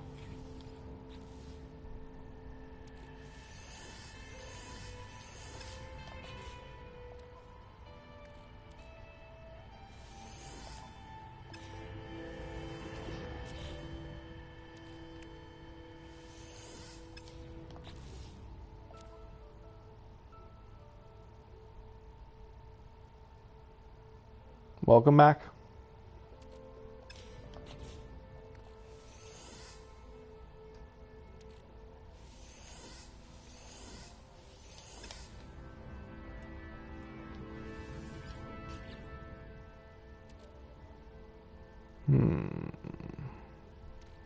What? Where's the Geknip? I put it in here? Oh, yeah.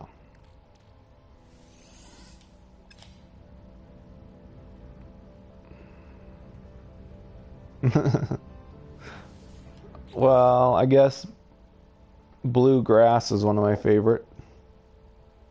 Yeah, I like purple grass too.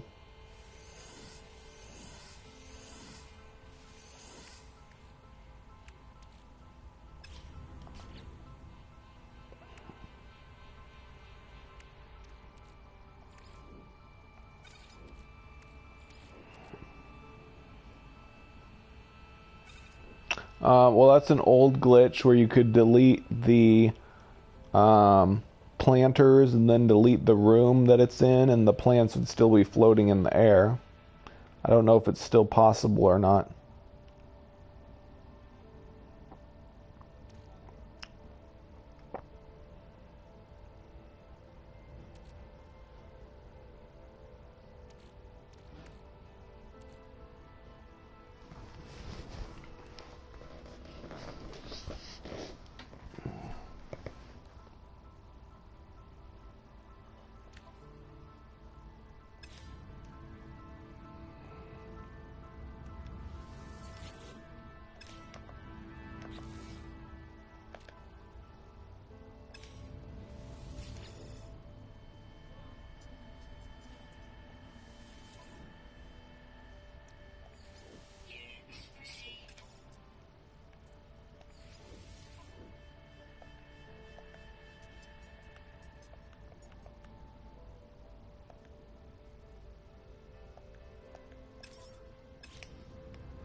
I'm getting tired myself, mostly because I had to come back down from come back up from a low blood sugar episode, and that usually makes me tired.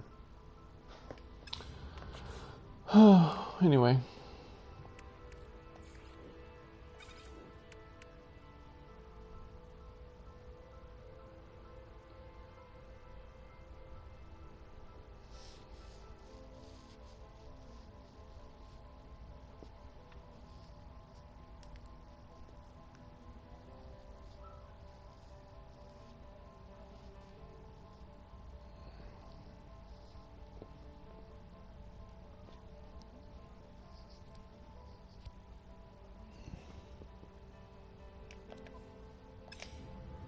Okay.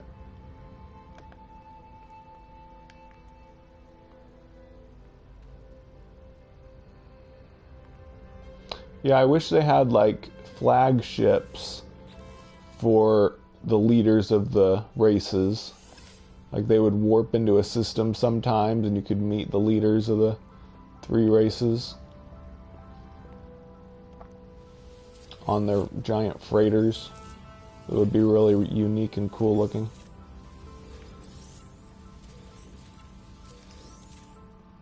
Oh, well, it's earlier in the day for me.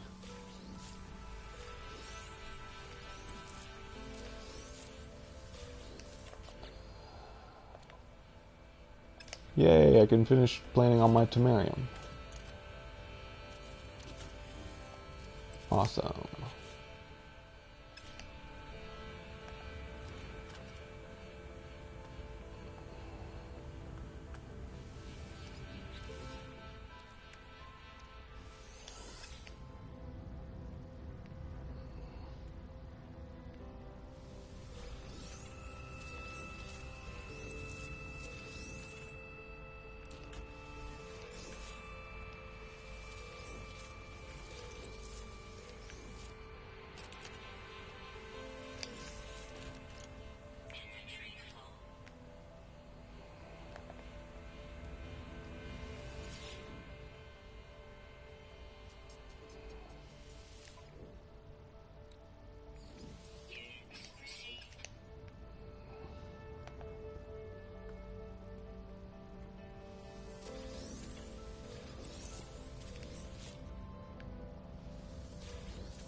Well, it would make more sense if it was a galaxy within a galaxy. But maybe it's some kind of wormhole. The galaxy center takes you through a wormhole to another galaxy.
You're probably right.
I'll be right back.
Okay, I'm back.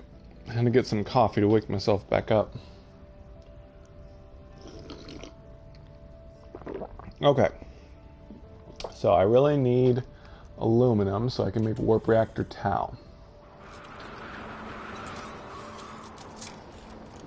Temperature levels stabilizing.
It does? That's no good. Here, let me try.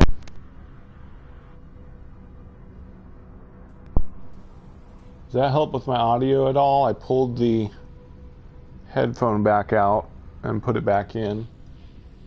Hopefully it helps.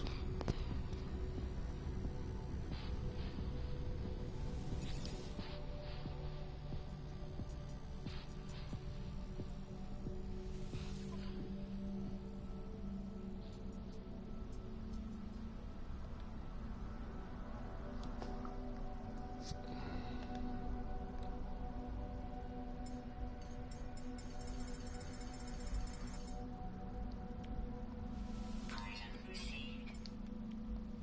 Product received.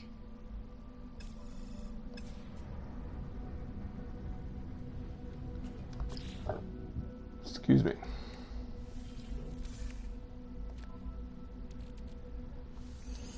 Okay. Whoa. Technology recharge. Units received.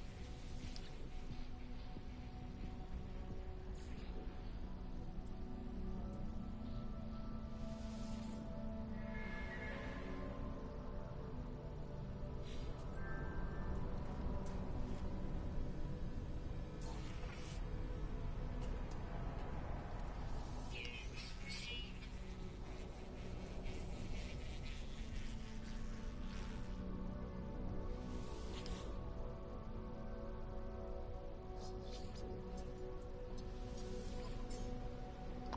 What?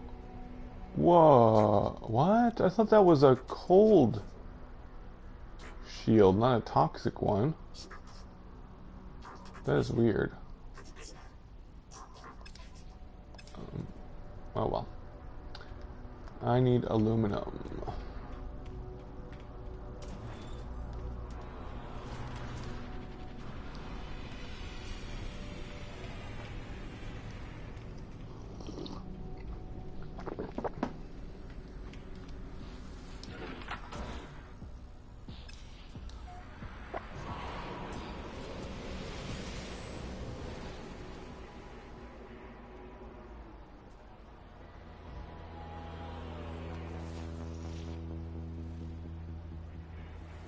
Nope.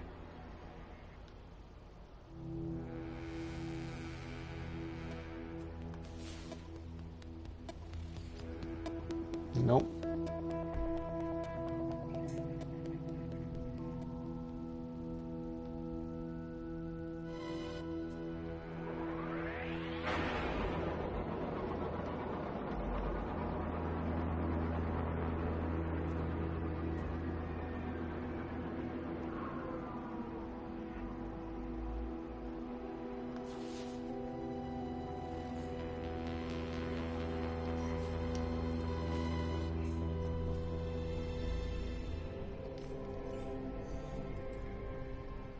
Five planets. There's one more I haven't scanned yet. There we go.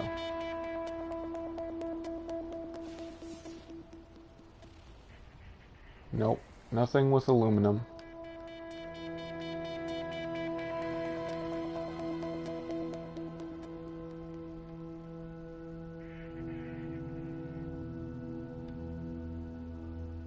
Well, let's go somewhere else then. It's a shame to... Oh well.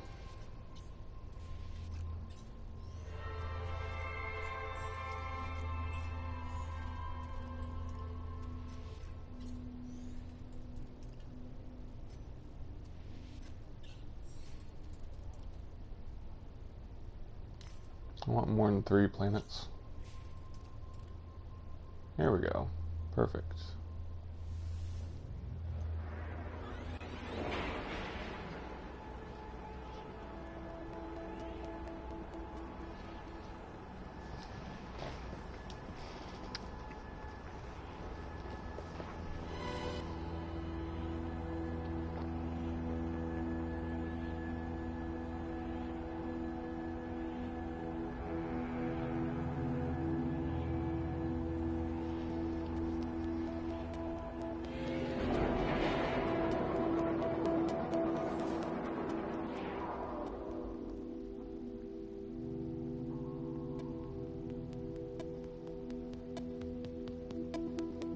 Aluminum, yay.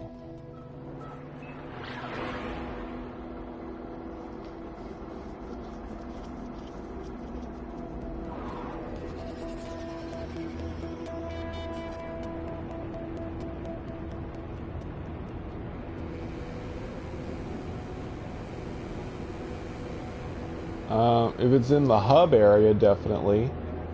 But if it's out in the middle of nowhere, I don't know if anyone's going to make the trip just for that.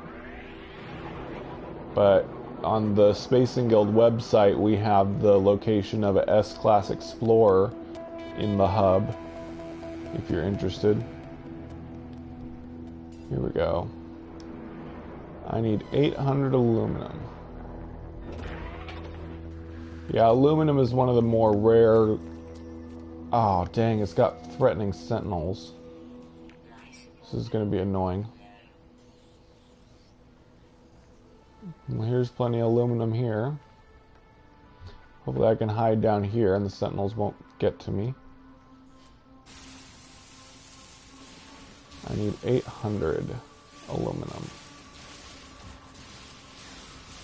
Ah, so much for that.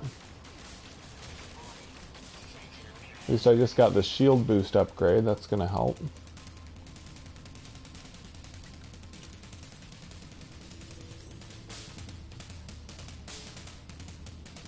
Plus aluminum is inverted arches, so it's a little hard to see it from above. So they go underground instead of above ground. But they're also more rare on the planet's surface. Just less frequent.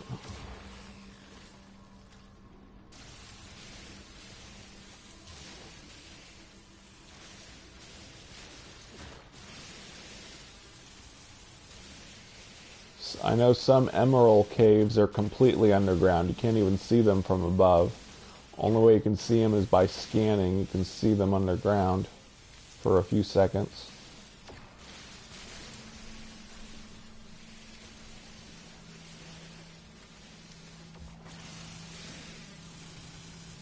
Used to be all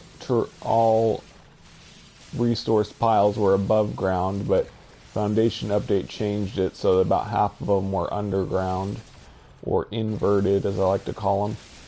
Emerald is inverted nuggets. They used to be big nuggets like gold, but now they're inverted, so they're like hollow caves underground.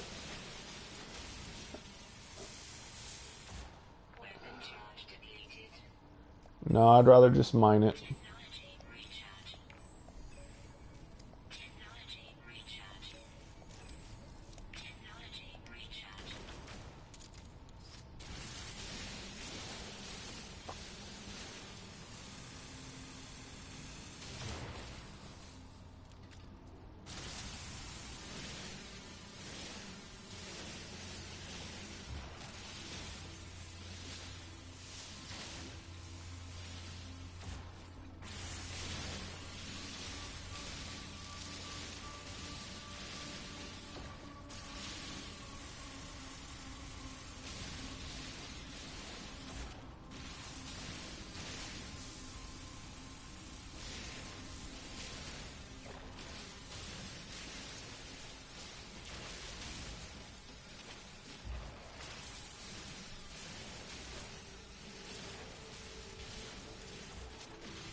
I think PlayStation 4 community is bigger. But, of course, I'm on PlayStation 4, so I may be biased towards it. But I think because PlayStation 4 is more stable, meaning everybody who has No Man's Sky on a PlayStation 4 will be able to play it without much problems as far as crashes go. But then on PC, there's a lot more people that crash a lot, and so they quit. They're more likely to quit playing. And we definitely know there's not very many people at one time playing on Steam right now. So PlayStation might actually have a lot more players on it right now.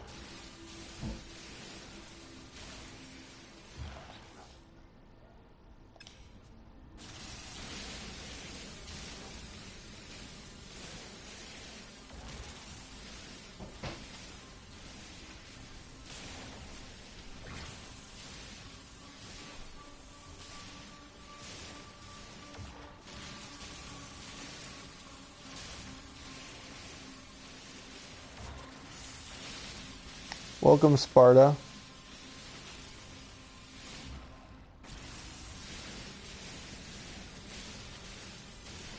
Weapon charge depleted. Technology recharge. Technology recharge.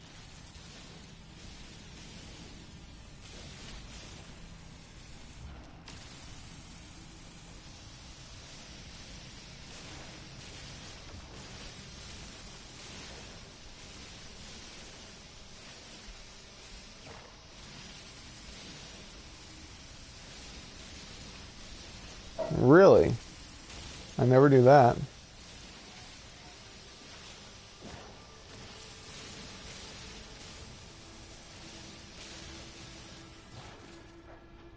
But it's spelled like this in this game. Center, like Operation Center, uses the UK spelling in this game. Why doesn't aluminum use the UK spelling?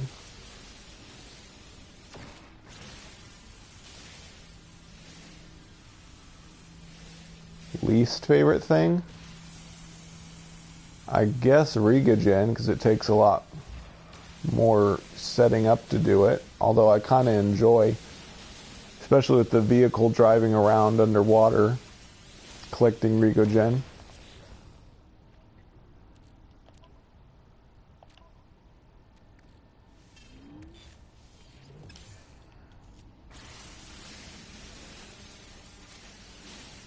It uses both spellings? Both spellings for aluminum? Or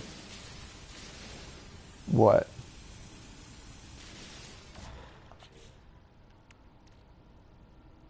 Because I've only noticed it spelling it aluminum. No, it is aluminium. You're right. Oh. Right, it's aluminum when I look at it right here, but in my inventory it's aluminium. Oh my goodness, I never noticed that. It uses both. That's crazy. Yeah, I just did that, Massive. I never noticed that.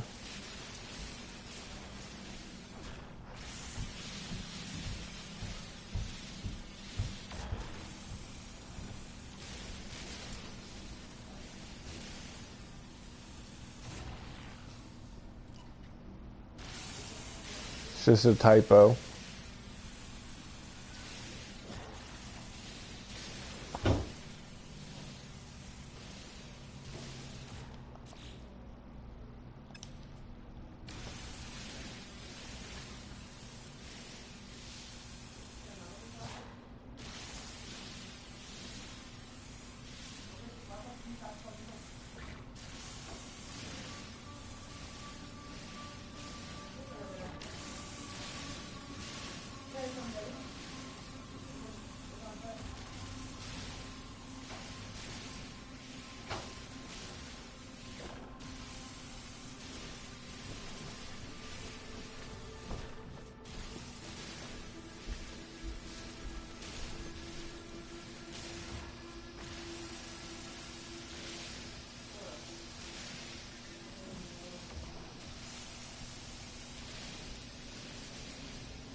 Almost there.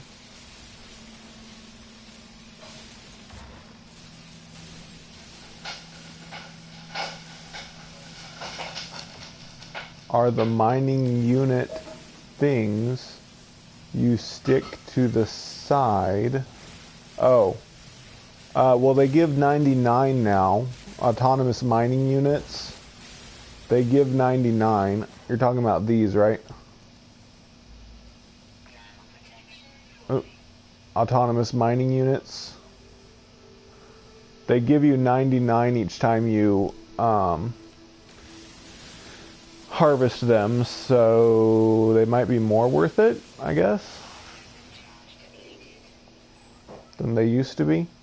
They used to only give 20, now they give 99. But the problem is when you delete them, you don't get any of the resources back from them.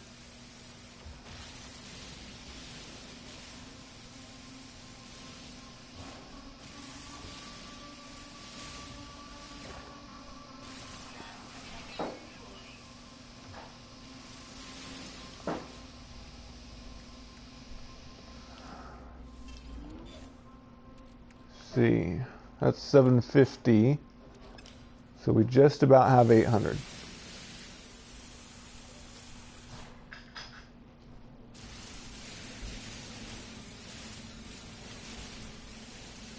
Make sure I got enough.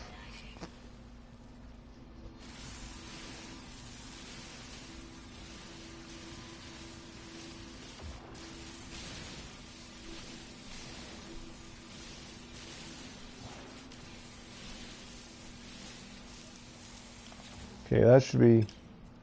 Let's just get another 100 to be safe.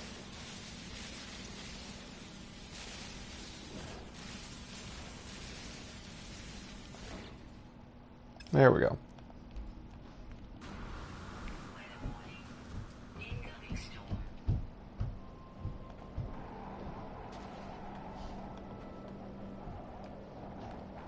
Temperature levels stabilizing.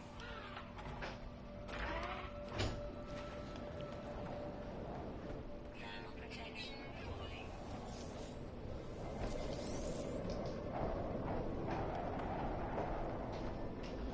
protection falling.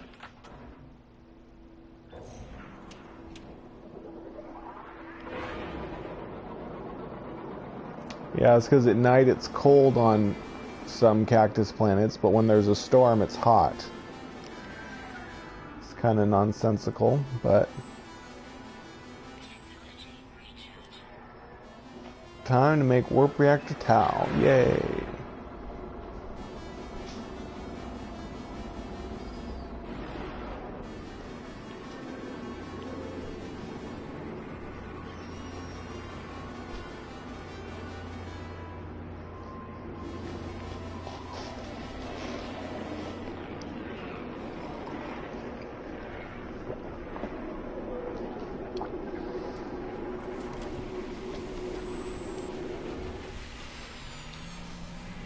Hello.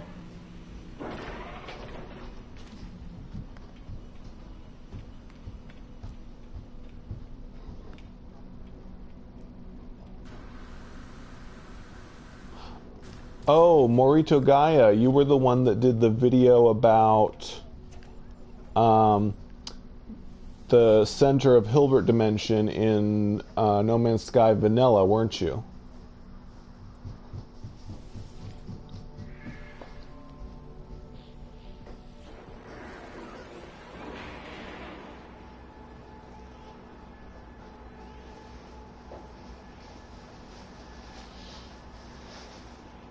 So did it actually give you an option to name the galaxy center? There was actually a screen that let you type in a name for it? How did that work? Was it on your discovery menu or something?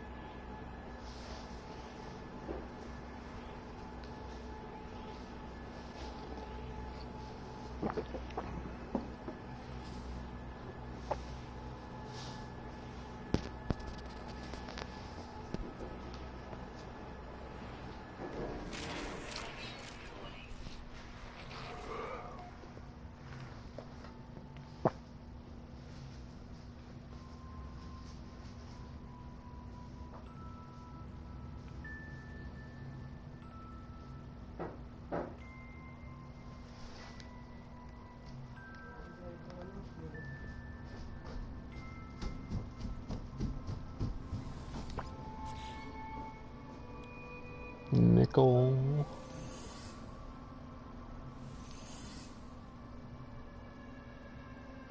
I think we have everything. Gonna go right here. Warp reactor towel. Oh yeah. 864. If I had an explorer class, it would be a lot more. You can get up to 1,000 with Tau and Sigma with explorer class, but oh well. I don't want to change ships right now. I've got a slight hyperdrive bonus from being an A-class hauler, so I'm just going to stick with that in survival mode. So let's go try it out.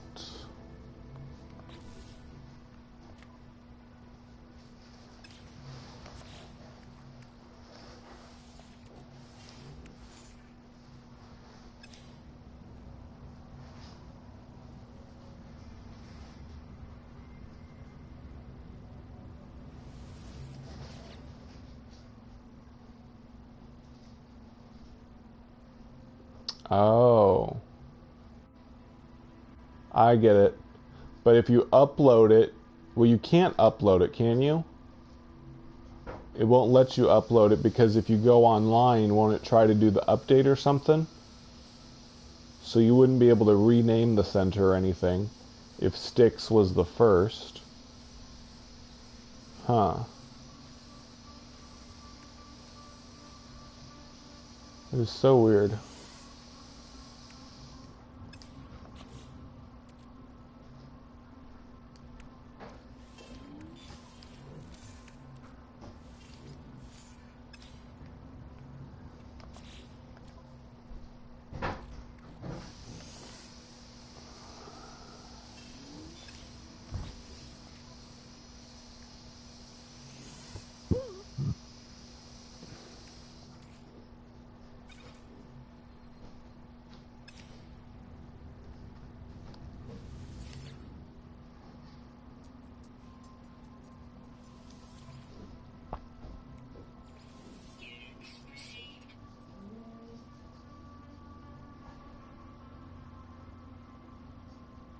Yeah, I understood that. I was saying you can't upload a new name for the center, right? Because if you went online again, even when you're logged into the game, I don't know. Could it let you upload the name for the center if you like reconnected to the internet while you still had the game open? Because I know it would try to load the new version if you closed out the game and went online, but if you're still playing the game and you went online, probably wouldn't let you rename the center. I mean, if Styx just got to the center of Euclid, I was thinking maybe you could rename the center of Hilbert or something. But all of the centers have his name on it for some reason. And I'm pretty sure he never went to all of the centers. So, who knows?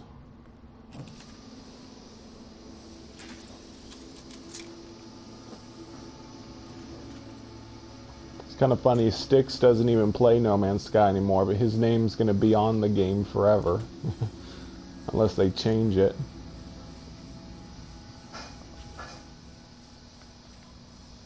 Guess he'll always be known as the first guy to reach the center. Even if that's not true, if somebody else got to the center first, but since he went to the center in vanilla, he was the only one that was allowed to rename it. Yeah, I figured. So what was I doing? Oh, I should make some money here.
What?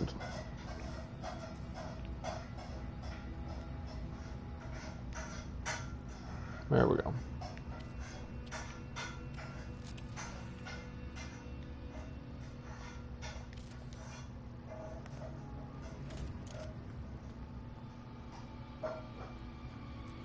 I'm gonna start planting some Korrizagen.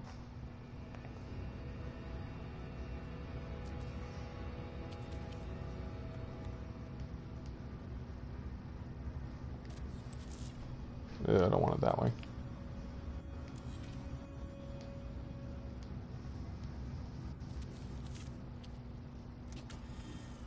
What? Ah, not a carbon.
Well, I think they did it on purpose, Julian, so people would stop just doing Mordite all the time. Yeah, that's what I was thinking, Marito Gaia, that the centers were all kind of the same thing. It's just whoever reaches a galaxy center first gets to name it. But that was only in 1.00 that they allowed that to happen.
Hi, Daniel.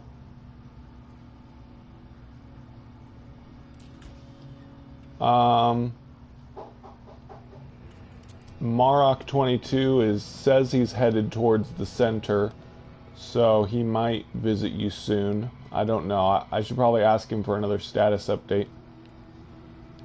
Oh yeah, I'm done growing Temerium and Spidonium. Woohoo! I can make insulating gel.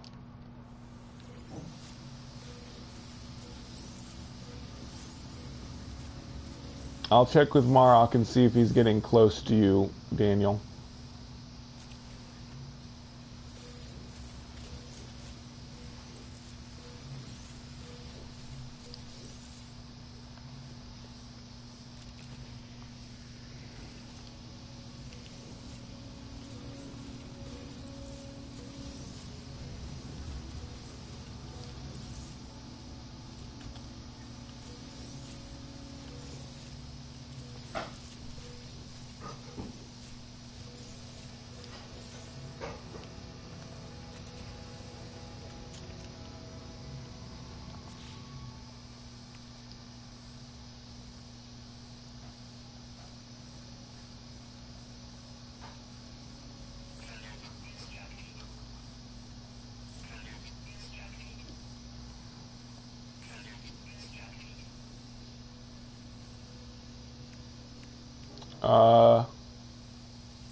Well, since it takes so long for Temerium to grow, it's if you're going to concentrate on it, you're going to want it to be both in your planet base and your freighter base. Then by the time you're done crafting the first batch, the Temerium should be all grown and ready again. Woo, I just made my first million. Wait, no I didn't. I've already reached 1,000,000 on this. Haven't I? Yeah, I've already been to 1,300,000 before. But that's not the maximum milestone.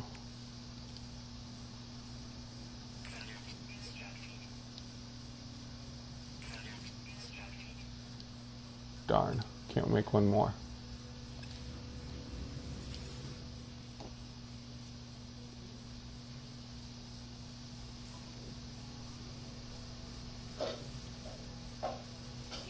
Thanks, Daniel.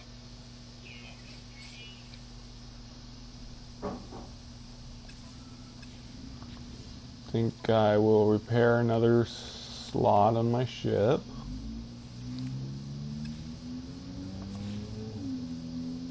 Almost there, it's 4 more. Still gonna take a lot of money though. And the Gravitino balls.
I still just... Oh. Well, actually, I'm going to do the very last one now. I just got Warp Reactor Tau, so I can go to Green Stars. So I can get some Viridium for my farmer. Then I'll be all done.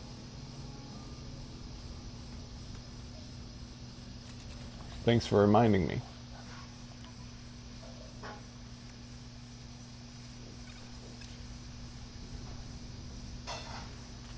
Hi, Defender. Whoops. So let's do just that. Let's go find a green star.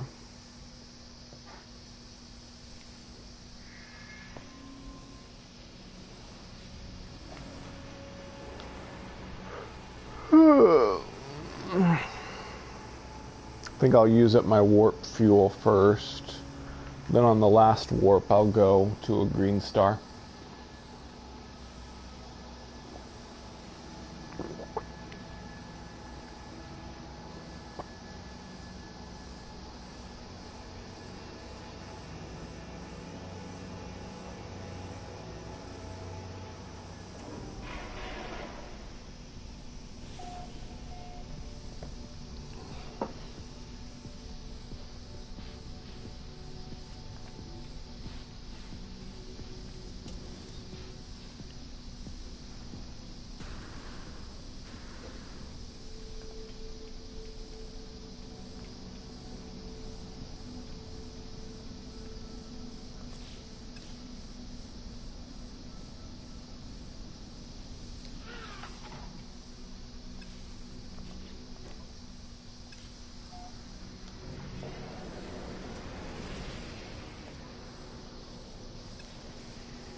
Okay, now I can go about 850 light years, I think.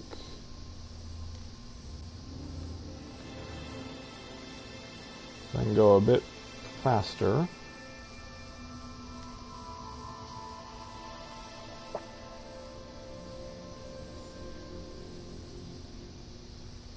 I'm gonna make it to the center. I can just taste it.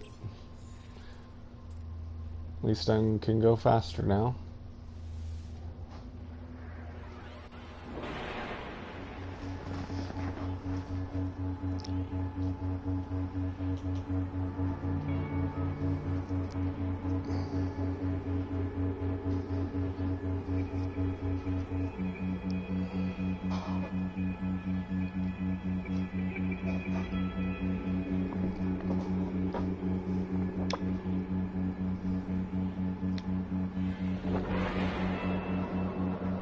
Oh, space battle. I need that milestone.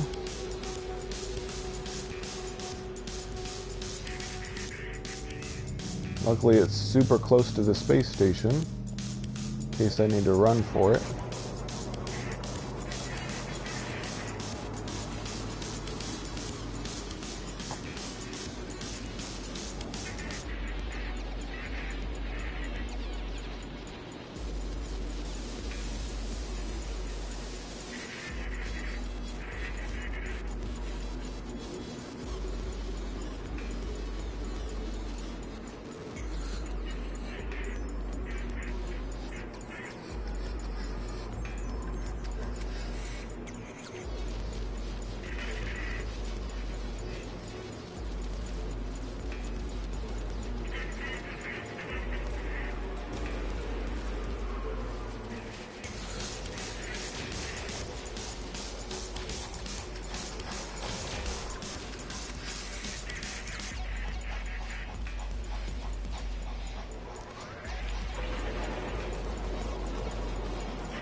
Night, Julian.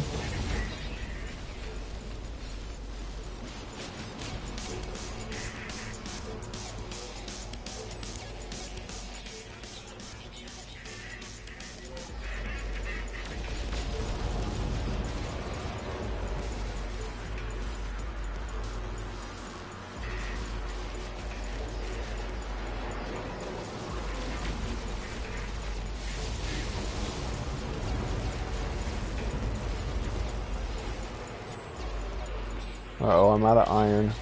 Better run for it.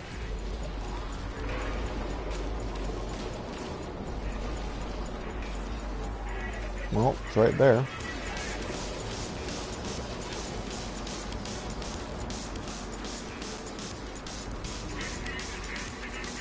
What's that, Morito Gaia?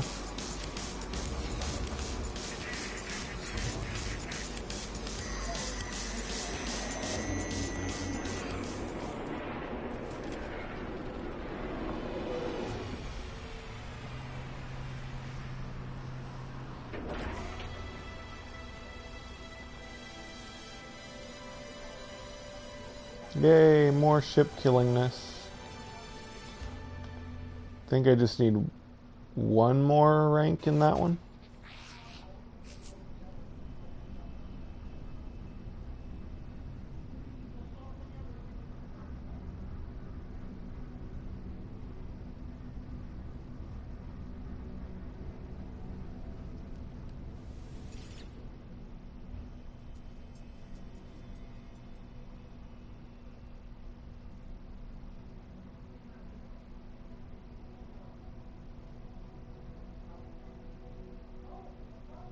Oh, that's interesting.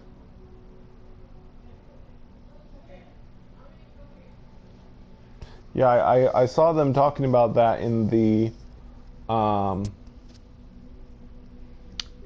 Man's Sky portal Reddit. They were talking about that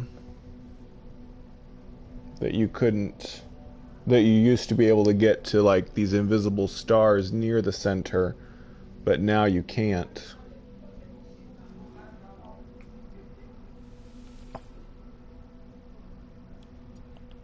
Do you think that was really intentional, or do you think it was a glitch?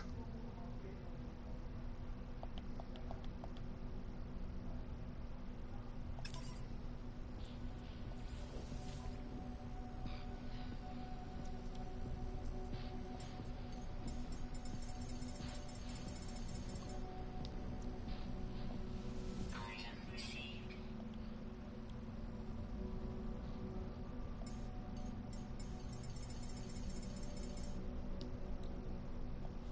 Item received.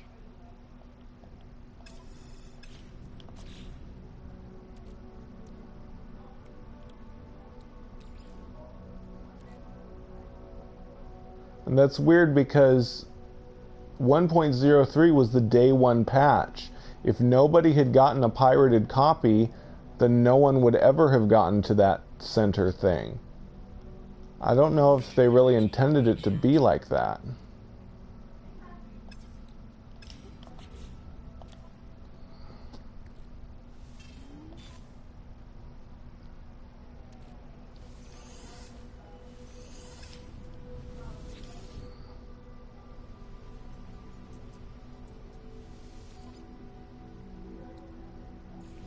Units received. Units received.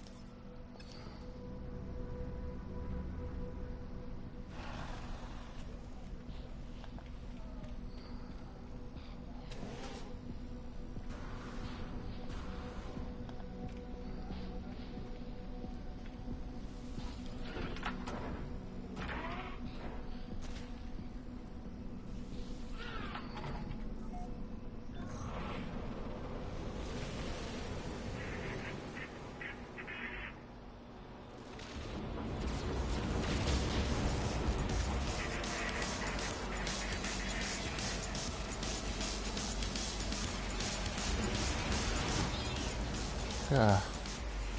I use my zinc. Stupid. Come on, which one can I shoot at? Where's the targeted one?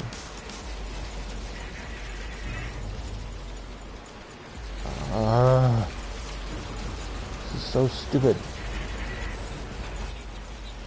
Which one can I shoot at?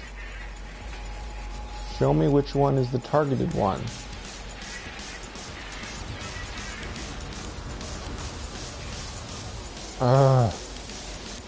None of them is targeting it for me. Oh, I'm gonna die. This is stupid. I'm gonna use the Terminus portal. No! Oh, are you freaking kidding me? No way. I'm reloading my save. That is so stupid.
Whoa.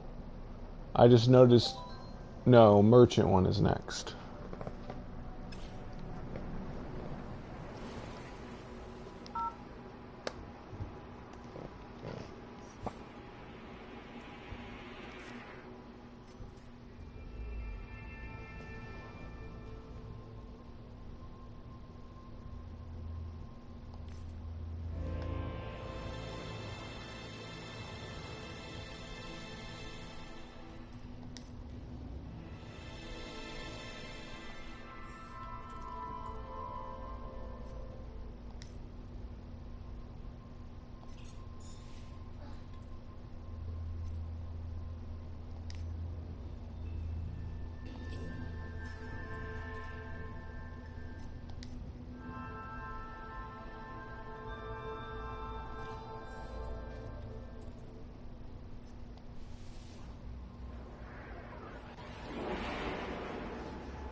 Yeah, I can go to... I have Warp Reactor Sigma, so I can go to Red Stars.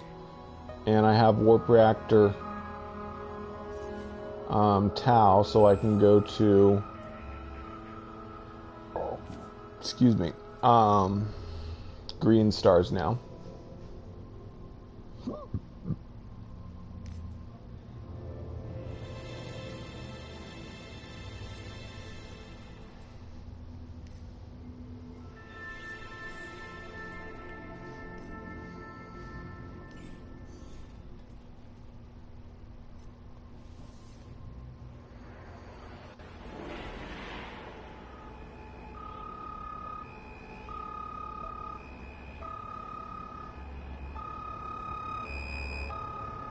Maybe. It would be nice if you could actually go to something special at the Galaxy Center.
Ooh, that's an ocean planet.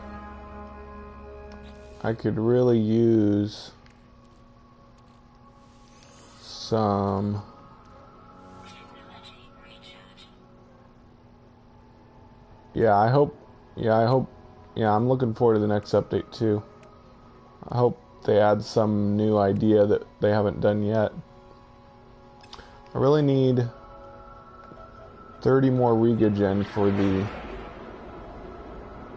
Oh, wait a second. Oh, darn. Is this a lush planet? Oh, good. It's a cold planet. That's good. If I could get 30 more Regogen, that would be good.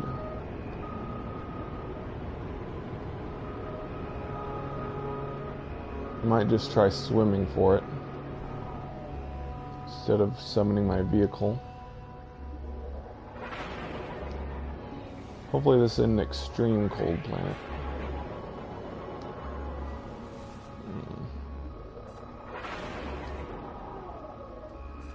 Where's the underwater life? Is this a barren cold planet?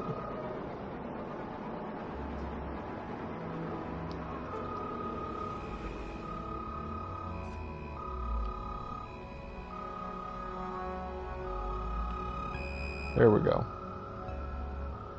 Oh good, here's a cave. I might be able to do a vehicle.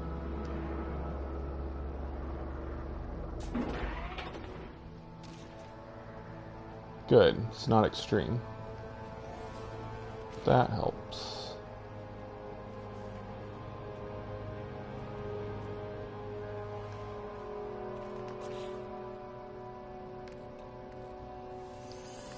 I think I'll go ahead and use the vehicle. Get it knocked out quick. Yeah, I hope they finally make the portals functional. Ooh, I could use some more Koryzakin too. Oh, that's platinum, darn it.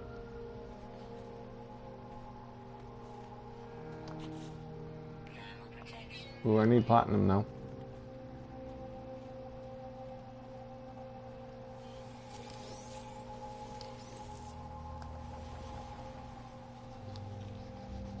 I think there was a cave entrance here. Yeah. And there's some Koryzakin. Want to get my Koryzakin farm started too. So win-win-win on this planet. I need 100 Antrium for the vehicle.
Dang, it's pretty cramped in here. I don't know if I'm going to be able to get all my Antrium in here.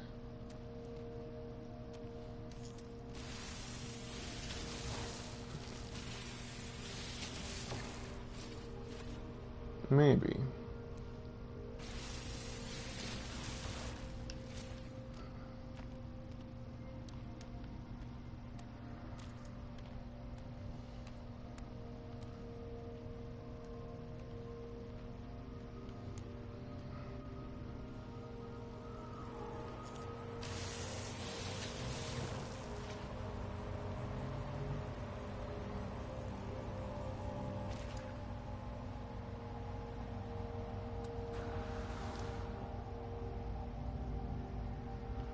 Hi, Tony.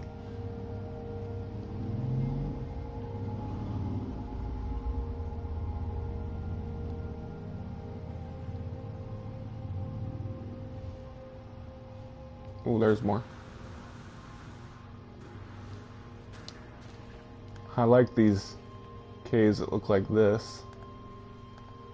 Thermal protection falling.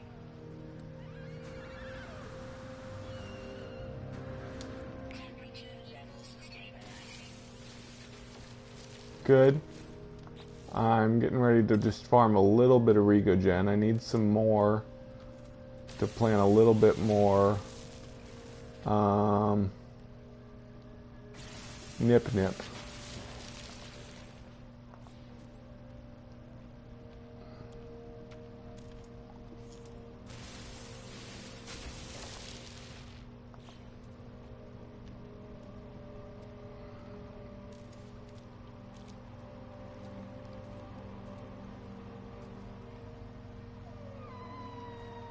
SSD hard drive? What does that mean? You mean PS4 Pro?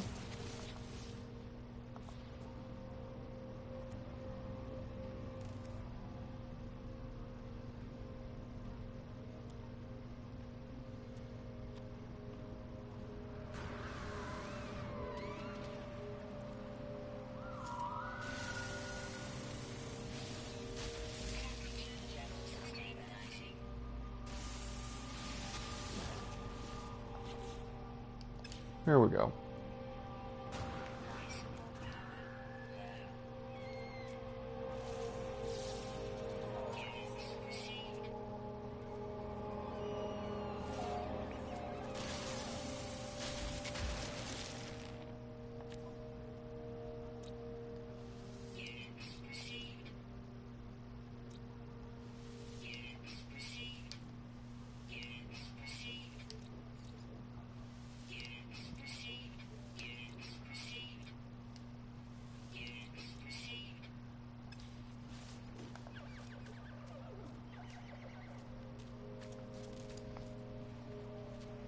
Okay.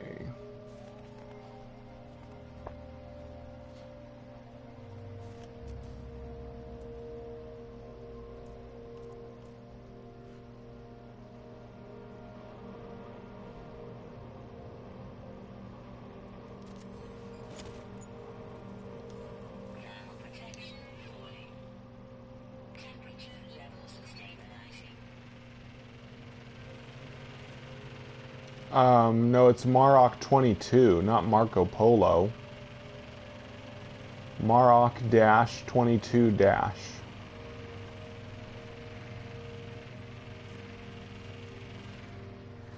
Fuel required. Technology recharge. Ooh. Whoa. There's a lot of undersea life down here.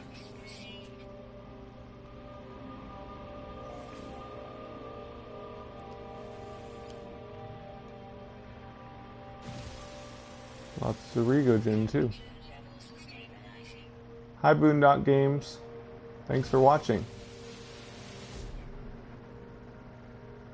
Always nice to have a celebrity on my live stream.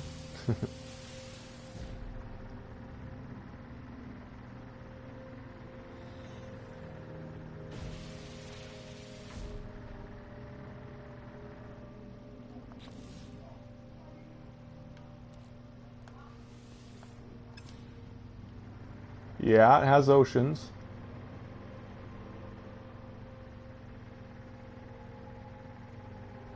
Only reason to go to them is for this stuff, Regogen, or to scan the sea creatures. Regogen is used in a lot of important recipes. I hate the way I say it, Regogen. It's supposed to be Regogen, but it's easier to say Regogen, I guess.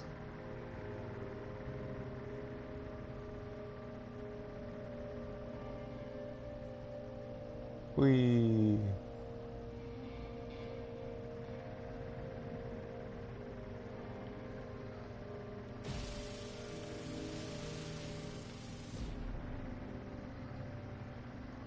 wish detritum was used to power the vehicle, then I would have all this detritum down here to keep running on. Rygojin, huh?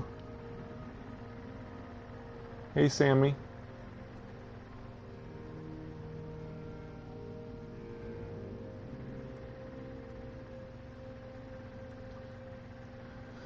Yeah, ocean planets are a bit more rare, but they're pretty findable.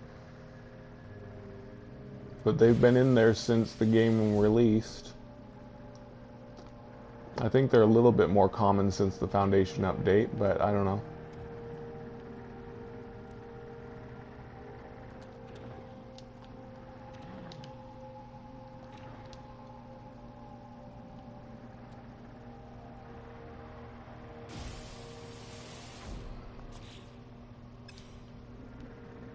I might get a little extra Rigogen since it's so easy to get on this planet. Could always use it to make something.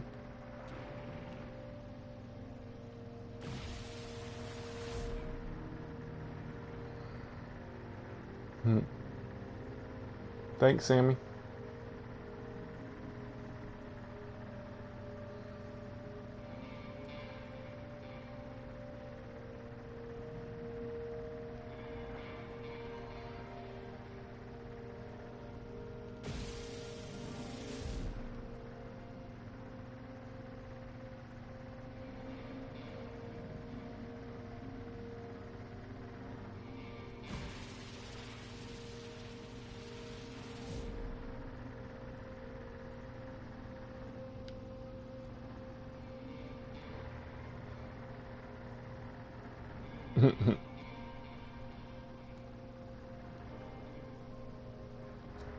Well, you do No Man's Sky videos, so you're a celebrity in my book.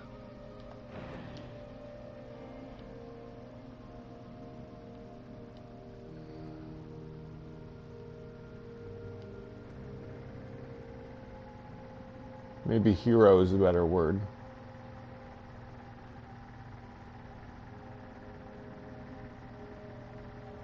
Maybe rebel.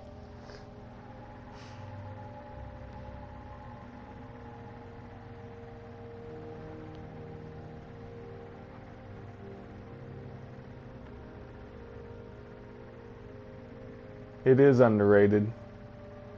A lot of people just don't get it because they're so conditioned to the kind of games we have today that are so achievement driven and constantly rewarding you for every little thing you do instead of really working towards finding the rare things that take a lot of time for you to track down, like this game. This game didn't just give you everything on a silver platter. You have to go out and find it yourself, figure things out for yourself. It's not some scripted experience like most games.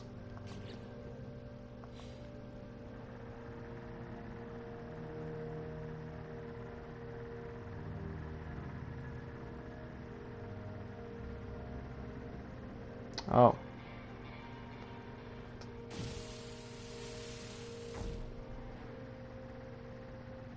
Well, I'm not very rich, Marito Gaia, so I don't know if I'm going to upgrade unless I think I really need it.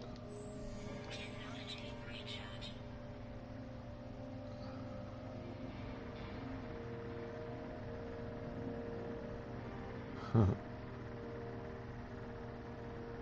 Well, Hello Games is turning a lot of the promises they made before launch into truths. One thing Sean Murray said before launch was that, and you can just not collect resources. If you're the kind of person that thinks that's too laborious, you can just not do that. Well, that wasn't true when the game first came out, but now we have creative mode. So if you're a person that doesn't like to gather resources, you can play creative mode, and you don't have to anymore.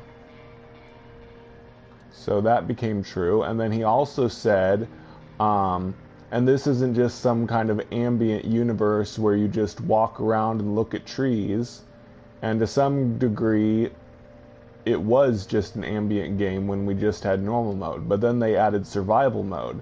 Survival mode definitely isn't just an ambient experience. It's a lot of survival, fighting for your life a lot of the times.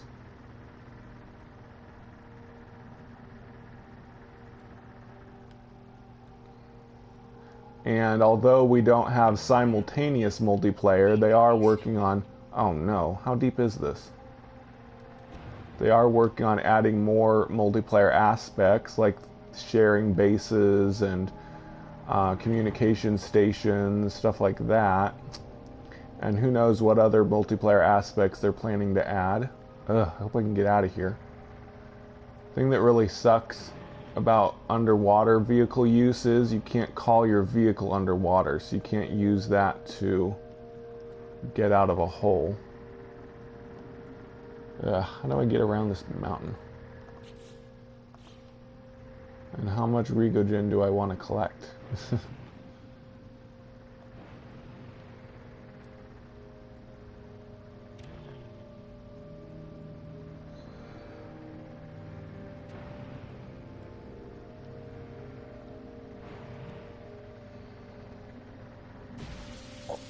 Well, now Hello Games doesn't talk at all about what they're working on, so we don't have to ignore them. They're not saying anything. In a way, you could say they learned their lesson by saying too much last time before the game came out. But now people get mad that they aren't saying anything.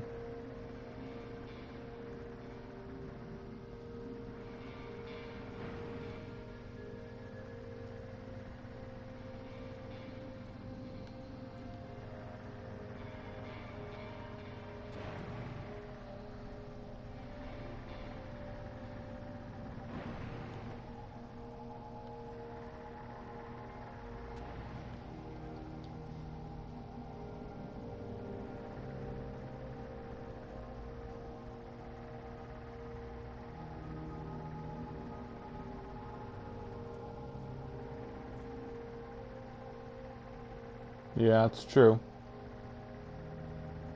Oop, there's the other underwater species. Pretty angelfish.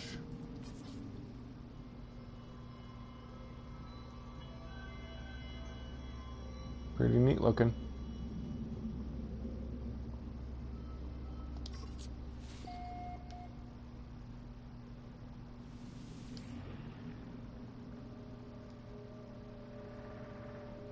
Temperature levels stabilizing.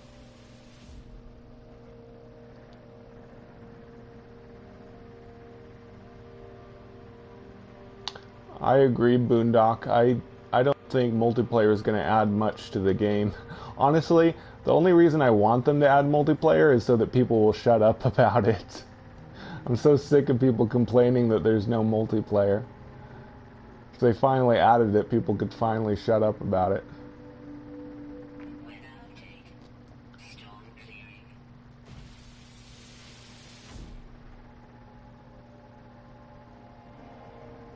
Yeah, actually it's the E3 2013 trailer that has the sandworm in it. People keep complaining there's no sandworms. They only showed it for 1 second in one trailer, the very first trailer. We can't expect that to be a promise that there was going to be sandworms in the game if it was just in a few seconds on one trailer 4 years ago.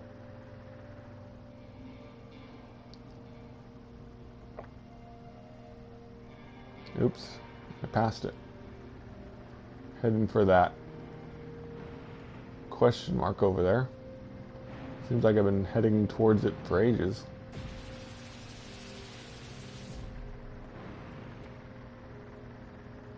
There is tons of Rigogen on this planet. This planet is perfect. I might stay here a while and collect lots of it. Technology recharge.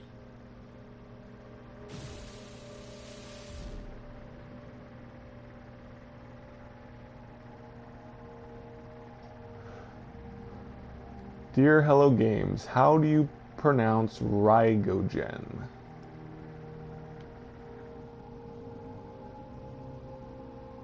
Oh my gosh, I passed it again. What the heck?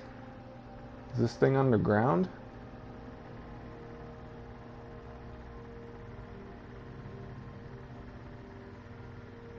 Yeah, it was.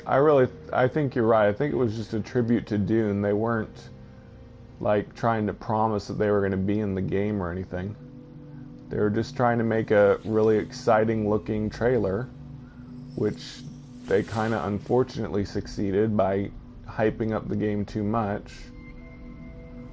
I mean, it's a common market technique. You make an exciting trailer, get people excited about your game so that you make a profit.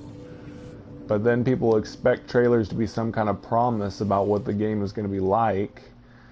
And if something you put in there isn't technologically possible yet, then you're in trouble. And they could have made small sandworms, though, I think. I don't know why they didn't. They made floating snakes and eels and stuff, but they don't slither on the ground. I was thinking maybe there's something about procedurally generated surfaces that makes it hard to make a slithering creature that slithers across the ground. If they can't, like, conform their body to the shape of the terrain or something, I don't know.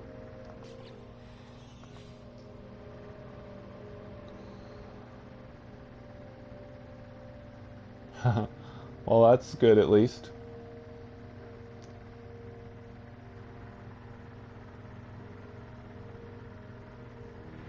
Extreme night temperature detected.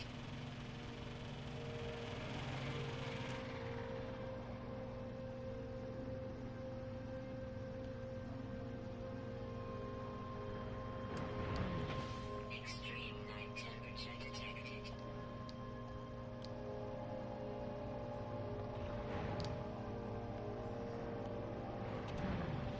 Extreme night temperature detected. Ah, darn it.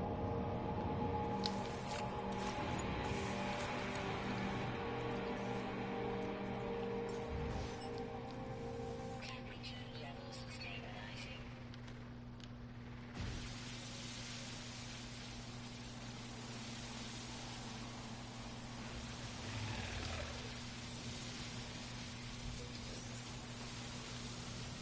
Temperature levels stabilizing.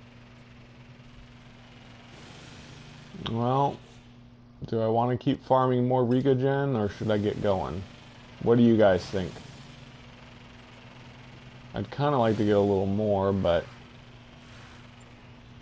I don't really need a lot more. Not yet, anyway. I'm sure I will later.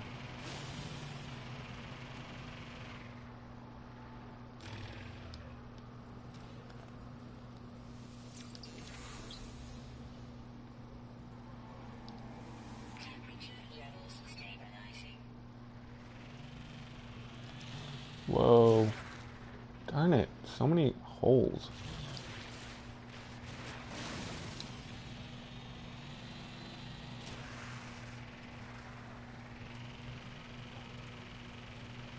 And it's empty over here, I think. Yeah. Nah, I think I'll get going. I don't really need it, but you can always use more Rigogen someday. Yeah, I think I'll get going.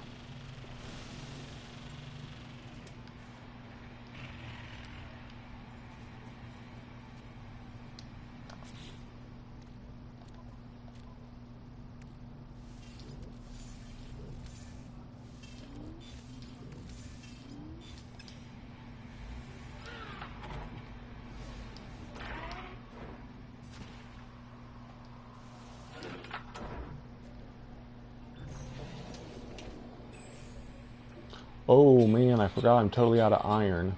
Darn it. I need more iron before I leave.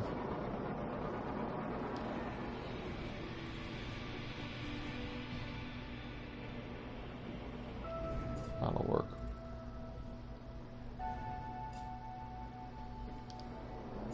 Yeah, me too. It'd be pretty awesome if they let us customize the cars in some way. Good, I needed more Corey's Aiken too. Change the color. You can name them, but other than that, you can't really customize your vehicles. Change the color, put on decals, increase the slot size. Like, it wouldn't have to be too overpowered, but they could at least let us add these missing ones here. You could add 1, 2, 3, 4, 5, 6 more slots to this one, and so on. Maybe they have that planned for the future, I don't know.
Good tip for survival mode. Never leave a planet without a good supply of iron.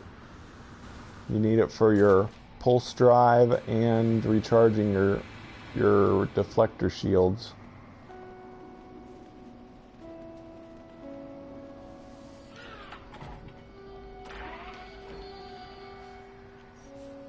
Which I need to do right now.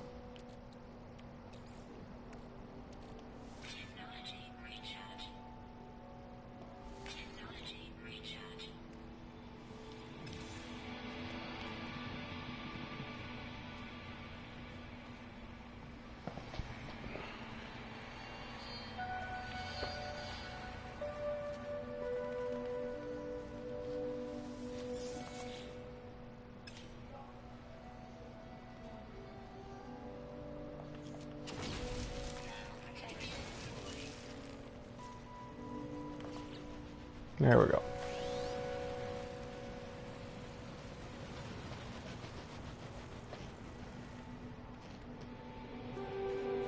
Okay, I think I'm going to finish warping and then I'll go back to my base and do some stuff.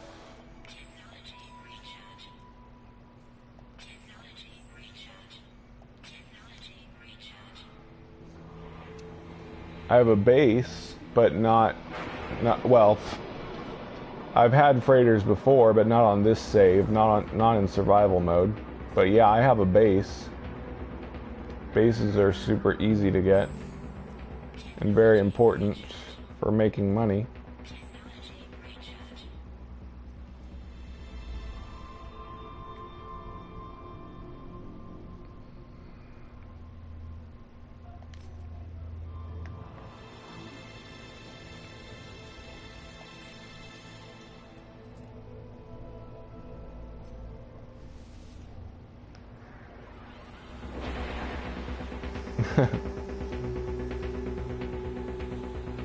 I have a max size freighter on one of my older saves. I have that saved on a USB drive, but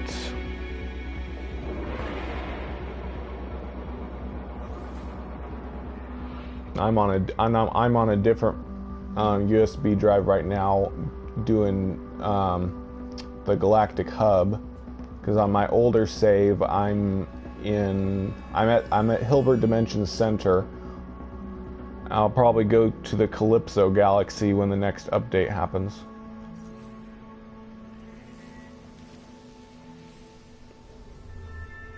I've never been to the Calypso Galaxy. I've gotten to Hilbert Dimension a couple times, but I haven't gone through Hilbert Center yet.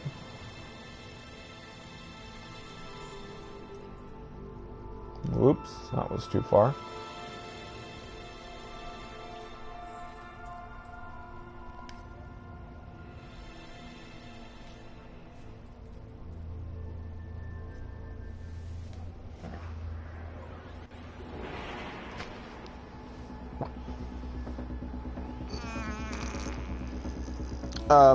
Euclid Galaxy is the first galaxy when you first start the game. If you get to the center of Euclid Galaxy, you go to Hilbert Dimension. That's the second galaxy. Then when you get to the center of Hilbert Dimension, you go to the Calypso Galaxy. That's the third galaxy. There are hubs of players in the first three galaxies at least. There's a Euclid hub, which we call the Galactic Hub. And there's lots and lots of hubs in Euclid, and then there's at least one hub in Hilbert Dimension and at least one in Calypso Galaxy. So next update, I'm going to go back to my old save, go to Calypso, and check out the Calypso hub, see how many players are there.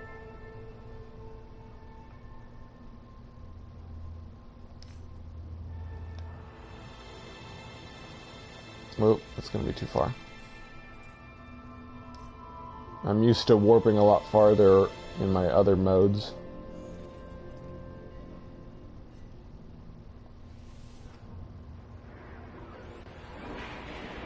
Sort of. It's really just a continuation of the game because you don't lose any of your items. You keep your ship, all your ship's tech, all of your blueprints. You keep your freighter. You lose your base because you can't go back to the previous galaxy, but you can just rebuild your base because you get all the materials back from it.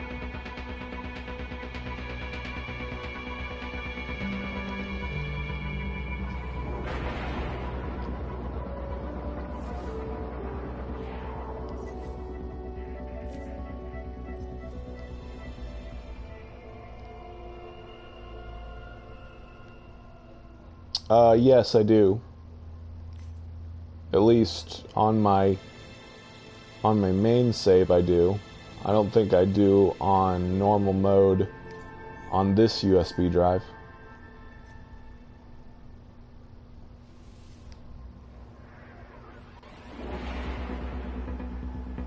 Right now I'm traveling to the center of Euclid Galaxy in survival mode so I can get the trophy for getting to the center in survival mode.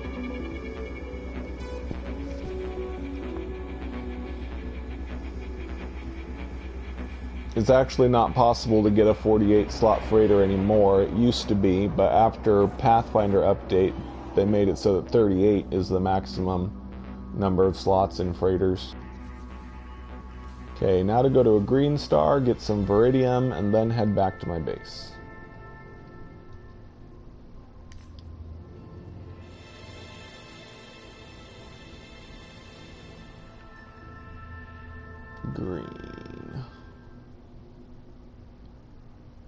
There's the green stars. Here's one, I think. Yep. Ooh, 3 planets, 3 moons.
Just need some Viridium for my farmer.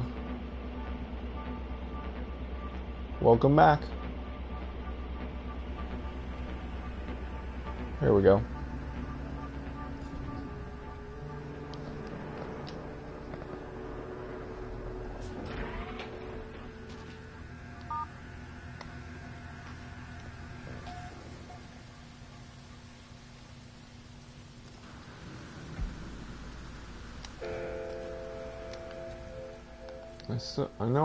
There it is.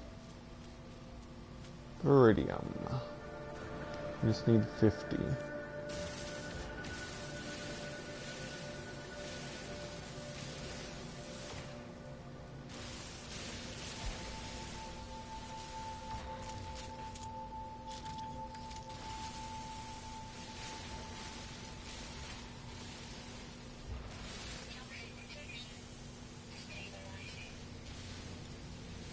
Kind of sad that rubium, viridium, and somatogen aren't used for anything other than these 2 base building quests. Be nice if they were used in something important. Well, this is how long I'd be playing if I weren't streaming, so I'm about ready to wrap it up though. I think when after I go to my base, plant some stuff, turn in this quest, I'll call it a day, at least for survival mode. I've got an idea for another video I want to do today, but I won't reveal that just yet, in case it doesn't work out.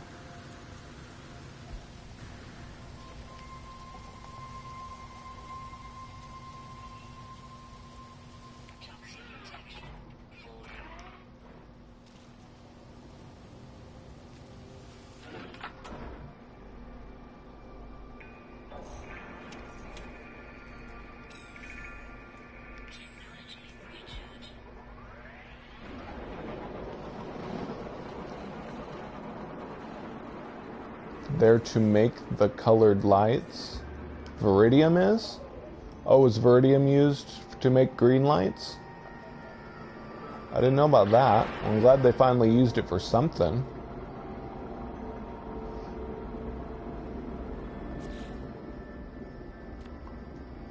I'll have to check that out. I didn't know about that. Whoop, that is the wrong thing. Space station's right here. Uh-oh, pirate attack.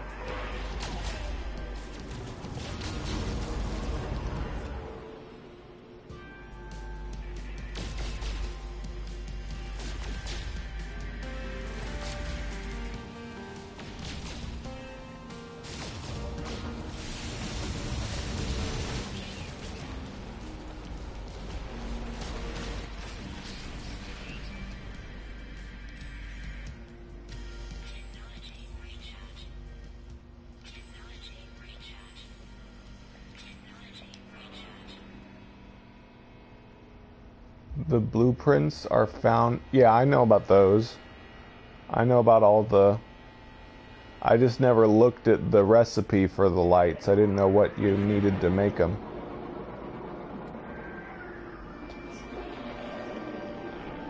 Oh yeah, I don't think I bought those blueprints on survival mode yet.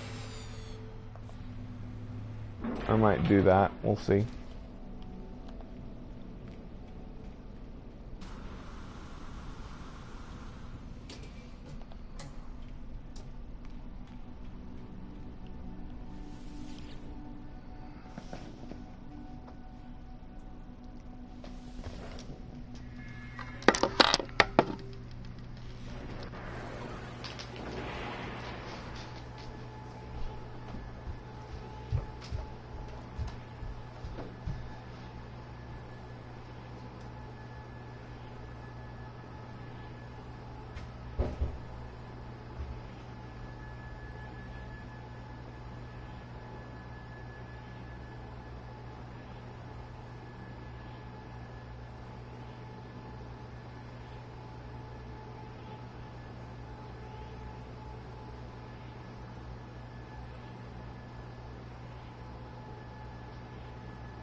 Okie dokie.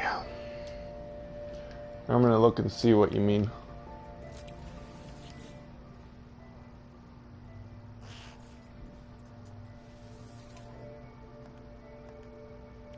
See, blue lights. Red lights use mordite. Colored light. Yellow uses antrium.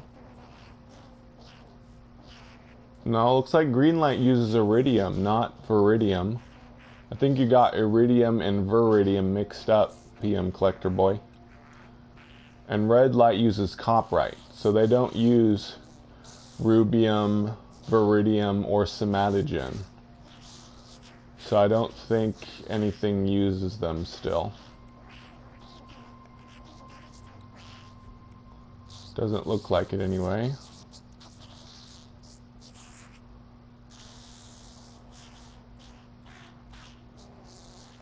Nope.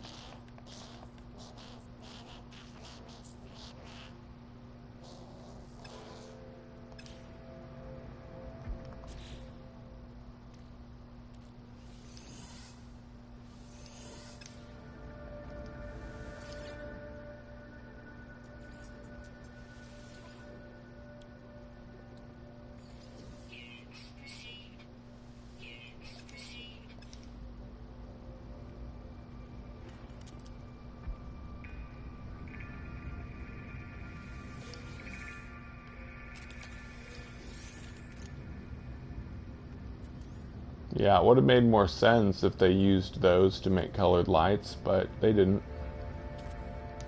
Darn it.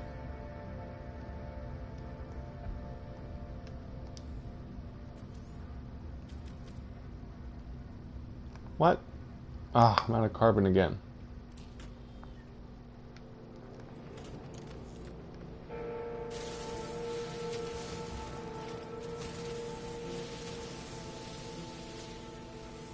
Kind of nice. I have a big chunk of plutonium outside my base that's always back when I come back. Bye, Tony. Thanks for watching.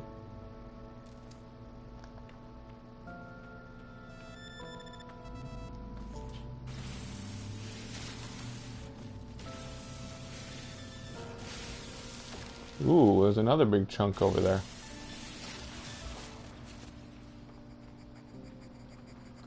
Very nice in survival mode to have so much plutonium right outside your base.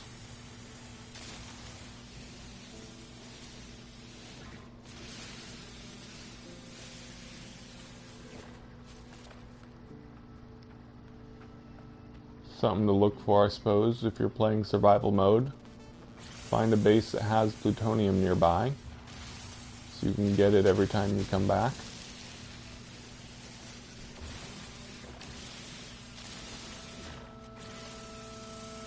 Not that I was intending that, that's just how it worked out.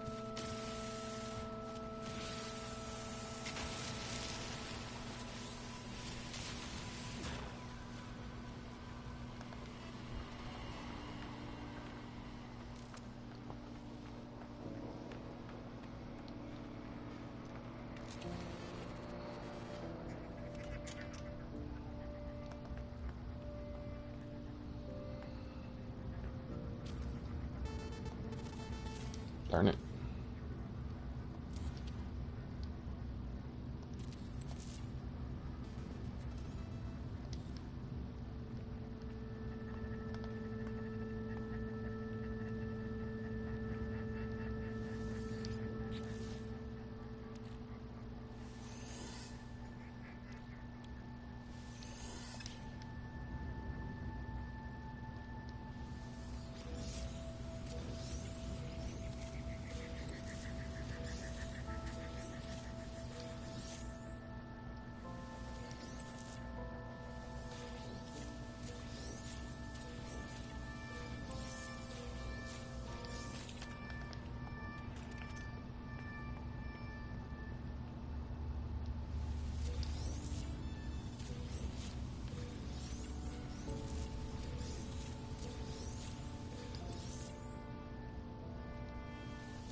Hello? No.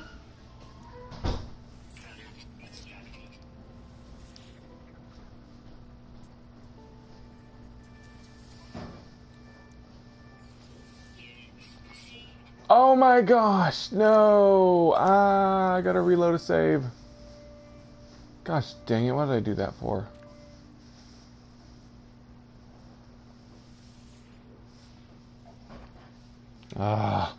Sold my Viridium. I better go ahead and turn it into the guy before I do anything else.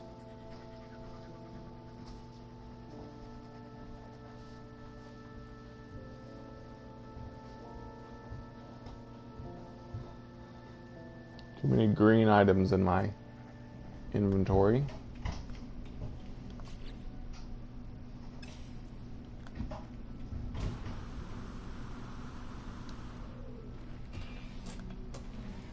Keeps you from erasing a building?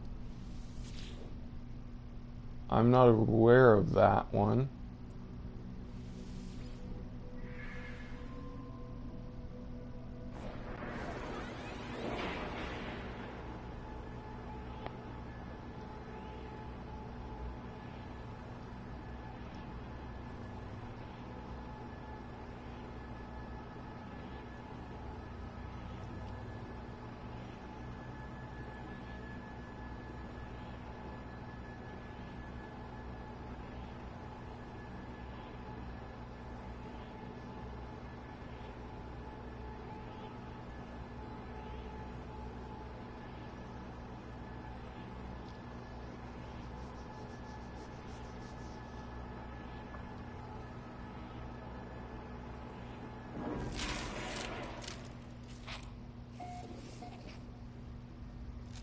Oh.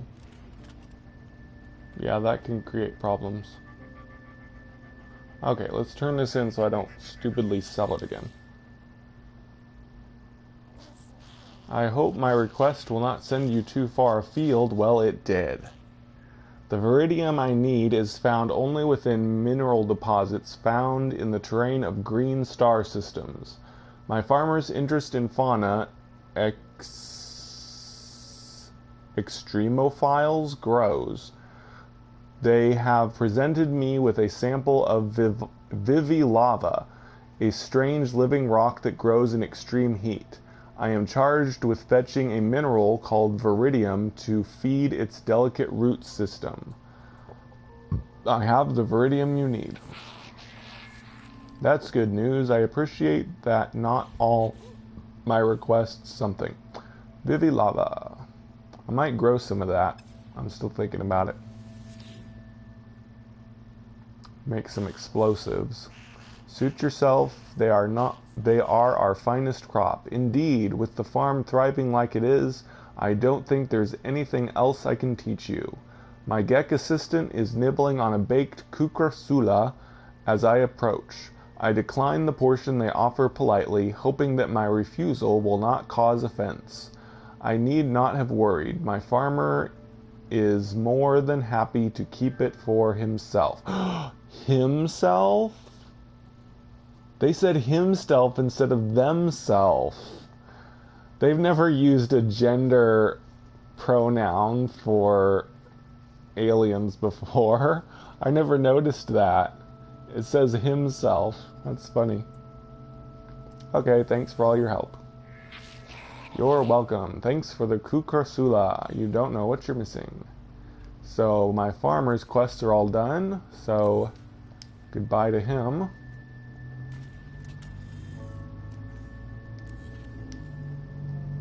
I can simplify my base a bit more.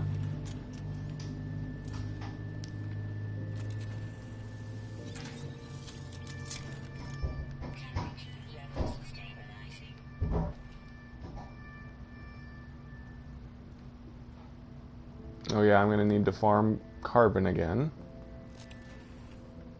I hate having to reload a save and undo everything that I just did.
Now I can sell the rest of the Viridium.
Oh yeah. Oh yeah. I can plant more Geknip, or Nip-Nip.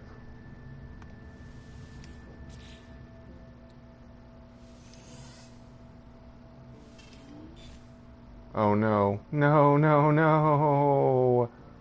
No! What? Oh, okay. It's not that serious. Oh, I hate that glitch. There's this glitch that messes up your inventory space. Forget it. I don't need that Regagen out anyway.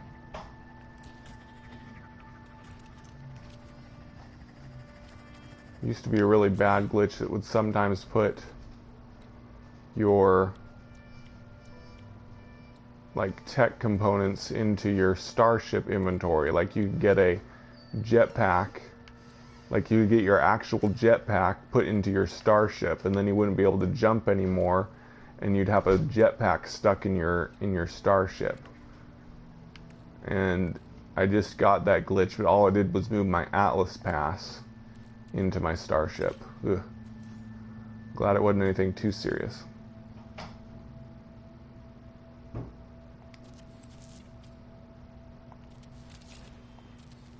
There we go. Only way to fix it that I know of is to reload a save. But I can't do that while I'm live streaming. Or not reload a save, rather, but completely close out the game and restart.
Okay, I'm gonna call it a day, guys.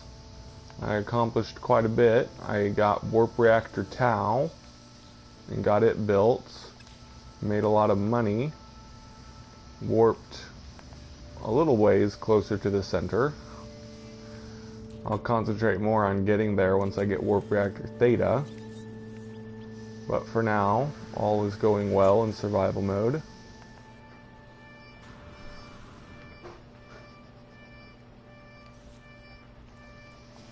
This is what my base is going to look like for a while, now that I'm done with all the base building quests. Thank you all for watching, and I'll catch you in the next one.